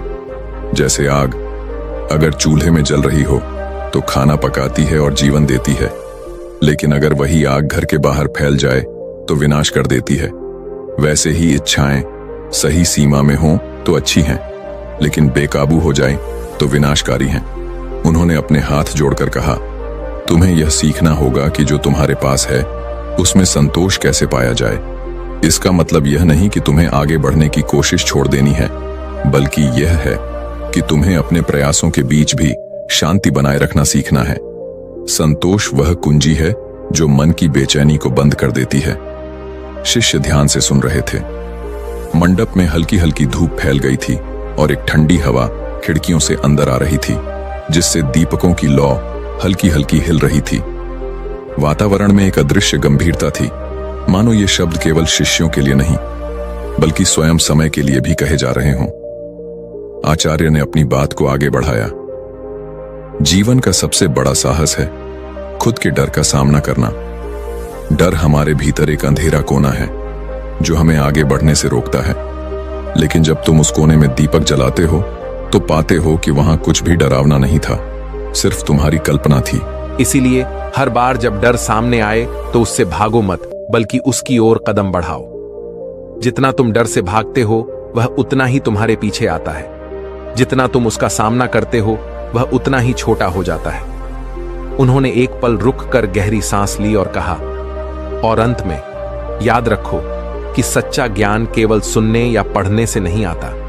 सच्चा ज्ञान अनुभव से आता है। जो तुम सुनते हो उसे अपने जीवन में लागू करो। जब तक वह तुम्हारे आचरण में नहीं उतरता तब तक वह सिर्फ शब्द है, लेकिन जैसे ही तुम उसे जीना शुरू करते हो वह तुम्हारा हिस्सा बन जाता है, और तब तुम न केवल खुद बदलते हो बल्कि अपने आसपास की दुनिया को भी बदलने लगते हो। आचार्य के शब्दों के साथ ही मंडप में गहरी खामोशी फैल गई। सभी शिष्य मौन होकर बैठे रहे, मानो इन वचनों को अपने भीतर समा रहे हों। बाहर हवा की सरसराहट, मंदिर की दूर से आती घंटियों की ध्वनि और आचार्य की आवाज, सब मिलकर एक ऐसा वातावरण बना रहे थे जो आत्मा को स्पर्श कर रहा था। कुछ देर बाद आचार्य धीरे से उठे और बोले, आज के लिए इतना ही। अब तुम सब अपने अपने कार्यों में लगो, लेकिन जो सुना है उसे मन में रखो और उसे जीने की कोशिश करो, क्योंकि ज्ञान का मूल्य तभी है जब वह तुम्हारे जीवन में परिवर्तन लाए। शिष्य धीरे धीरे उठे। उनके चेहरों पर एक नई रोशनी थी, मानो उन्होंने अपने भीतर एक गहरा परिवर्तन महसूस किया हो। और इस तरह उस दिन की सभा समाप्त हुई, लेकिन आचार्य के शब्द उनके मन में लंबे समय तक गूंजते रहे। सूरज की पहली किरणें पहाड़ों के पीछे से धीरे धीरे निकल रही थीं। हल्की हल्की ठंडी हवा मैदानों को छू रही थी और ओस से भीगी घास पर चमकती बूंदें मानो मोतियों की तरह बिखरी हुई थीं। इसी सुंदर दृश्य के बीच एक छोटा सा कस्बा था, तामरगिरी। यहां लोग सादगी से जीते थे, लेकिन हर किसी के भीतर अपनी अपनी परेशानियां और अधूरी ख्वाहिशें थीं। इस कस्बे के किनारे मिट्टी और पत्थरों से बना एक पुराना घर था। वहीं रहता था एक युवक, नाम था आरव। आरव उम्र में तो 25-26 साल का था, लेकिन उसके चेहरे पर समय से पहले थकान की रेखाएं थीं। बचपन से उसने मेहनत करना सीखा था, लेकिन मन की बेचैनी उससे कभी दूर नहीं हुई। उसे लगता था कि जिंदगी में कुछ ऐसा है जो उसके पास नहीं है, कोई ऐसी चीज जो उसे सुकून दे सके। आरव की मां ने कई बार कहा था, बेटा संतोष सीख ले, यही असली सुख है। लेकिन आरव के मन में हमेशा सवाल उठता, अगर मुझे संतोष होता तो क्या यह बेचैनी महसूस होती? कहीं ना कहीं तो वह सुकून होगा जो मुझे नहीं मिला। एक दिन जब आरव सुबह सुबह नदी किनारे बैठा था, उसके मन में एक दृढ़ विचार आया, मुझे उस सुकून को ढूंढना ही होगा। मैं तब तक चैन से नहीं बैठूंगा जब तक उसे पा ना लूं। ये सोचकर उसने अपने घर से जरूरी सामान, थोड़े से पैसे और अपनी डायरी लेकर यात्रा पर निकलने का फैसला कर लिया। उसकी यात्रा की शुरुआत तामरगिरी से कुछ दूर स्थित पहाड़ी रास्तों से हुई। रास्ता पत्थरों से भरा था, लेकिन हवा इतनी ताजा थी कि सांस लेने में जैसे आत्मा को सुकून मिल रहा था। चलते चलते वह एक छोटे गांव पहुंचा। गांव के बीचों बीच एक बुजुर्ग व्यक्ति पीपल के पेड़ के नीचे बैठा था, जिसकी सफेद दाढ़ी और गहरी आंखें उसे खास बनाती थीं। आरव ने उनके पास जाकर पूछा, बाबा, क्या आप बता सकते हैं कि सुकून कैसे पाया जा सकता है? बुजुर्ग ने मुस्कुराकर कहा, सुकून? बेटा, सुकून पाने के लिए पहले यह समझना जरूरी है कि सुकून क्या है। अगर तुम सोचते हो कि यह कोई चीज है जिसे किसी दुकान या जगह से लाया जा सकता है, तो यह तुम्हारा भ्रम है। सुकून एक अवस्था है जो तुम्हारे अपने मन में पैदा होती है। आरव ने थोड़ी नाराजगी के साथ कहा, अगर यह मेरे मन में ही है तो मैं इसे क्यों नहीं पा रहा? बुजुर्ग ने गंभीर स्वर में कहा, क्योंकि तुम्हारा मन बाहर की चीजों में उलझा हुआ है। जब तक तुम बाहरी वस्तुओं, लोगों और परिस्थितियों पर निर्भर रहोगे, तब तक तुम भीतर का सुकून नहीं पा सकते। आरव को यह जवाब अधूरा लगा। उसने सोचा, शायद मुझे और तलाश करनी चाहिए। वह बुजुर्ग को धन्यवाद कहकर आगे बढ़ गया। अगले गांव में उसने एक व्यापारी से मुलाकात की। व्यापारी सोने चांदी के गहनों से भरी दुकान में बैठा था और ग्राहक लगातार आते जाते थे। आरव ने उससे पूछा, क्या आपके पास वह सुकून है जिसकी मैं तलाश कर रहा हूं? व्यापारी ने हंसते हुए कहा, सुकून? मेरे पास धन है, प्रतिष्ठा है और लोग मेरा सम्मान करते हैं। लेकिन अगर तुम मुझसे पूछो कि क्या मेरे पास सुकून है, तो शायद जवाब नहीं होगा, क्योंकि जितना ज्यादा मेरे पास आता है उतना ही ज्यादा डर लगता है कि कहीं यह सब छिन न जाए। यह सुनकर आरव को समझ में आया कि धन भी सुकून की गारंटी नहीं है। उसने अपनी यात्रा जारी रखी। पहाड़ों से उतरते हुए वह एक घाटी में पहुंचा जहां एक कलाकार बैठा चित्र बना रहा था। रंग बिरंगे कैनवास, ब्रश और रंगों के बीच वह खोया हुआ था। आरव ने पूछा, तुम इतने शांत लग रहे हो, क्या तुम्हें सुकून मिल गया है? कलाकार ने मुस्कुराकर कहा, जब मैं चित्र बनाता हूं तो मुझे सुकून मिलता है, लेकिन यह स्थायी नहीं है। जैसे ही चित्र खत्म होता है, मेरे मन में फिर एक खालीपन आ जाता है। आरव अब समझने लगा था कि सुकून शायद किसी पल का एहसास है, लेकिन उसे स्थायी बनाना ही कठिन है। उसने तय किया कि वह यात्रा जारी रखेगा और तब तक खोज करेगा जब तक सही उत्तर न मिल जाए। इस तरह उसकी राह उसे एक घने जंगल की ओर ले आई, जहां पेड़ों के बीच से छनकर आती धूप जमीन पर सुनहरे धब्बे बना रही थी। दूर कहीं झरने की आवाज आ रही थी। आरव को लगा कि शायद यह जंगल उसे किसी और अनोखे इंसान से मिलाएगा जो उसके सवाल का जवाब देगा। जंगल की पगडंडी पतली और टेढ़ी मेढ़ी थी। किनारे जंगली फूल खिले हुए थे जिनकी खुशबू हवा में घुली थी। ऊपर से पेड़ों की शाखाएं एक दूसरे में उलझकर प्राकृतिक छत बना रही थीं, जिससे सूरज की किरणें छन छन कर जमीन पर पड़ रही थीं। आरव धीरे धीरे चलता रहा। उसके कदमों के नीचे सूखी पत्तियों की चरमराहट गूंज रही थी। जंगल में चलते चलते उसे एक छोटी सी खुली जगह मिली, जहां कुछ लोग अलाव के पास बैठे थे। उनके कपड़े साधारण थे और चेहरों पर एक सहज मुस्कान थी। आरव उनके पास गया और अभिवादन किया। उनमें से एक महिला, जिसकी उम्र करीब 40 साल होगी, ने पूछा, तुम कहां जा रहे हो युवक? आरव ने बताया कि वह सुकून की तलाश में यात्रा कर रहा है। महिला ने शांत स्वर में कहा, हम यहां जंगल में रहते हैं, खेती करते हैं, शिकार करते हैं और प्रकृति के साथ जीते हैं। हमारे लिए सुकून का मतलब है भूख न लगे, डर न हो और परिवार साथ हो। लेकिन शायद तुम्हारे लिए सुकून का मतलब अलग हो। आरव ने उनसे कुछ देर बातें की और महसूस किया कि उनकी सरल जिंदगी में एक तरह की शांति है, लेकिन वह खुद अभी भी उसी बेचैनी से भरा है। उसने उनसे विदा ली और आगे बढ़ गया। कुछ दूर जाने पर उसने नदी किनारे एक बूढ़े मछुआरे को देखा, जो अपने जाल को बड़े धैर्य से खोल रहा था। आरव ने उससे पूछा, क्या तुम्हें सुकून मिला? मछुआरे ने हंसते हुए कहा, सुकून? जब मैं जाल डालता हूं और मछली फंस जाती है तो मुझे खुशी होती है, लेकिन अगर मछली न मिले तो भी मैं दुखी नहीं होता। यही मेरा सुकून है। परिणाम चाहे जैसा हो, मैं उससे बंधा नहीं हूं। यह बात आरव के दिल में उतर गई। परिणाम से बंधा न होना, शायद यही वह दिशा थी जिसकी उसे तलाश थी। जंगल का रास्ता और गहरा होता जा रहा था। पक्षियों की आवाजें कम हो गई थीं और दूर से केवल पानी की आवाज सुनाई दे रही थी। आरव ने आवाज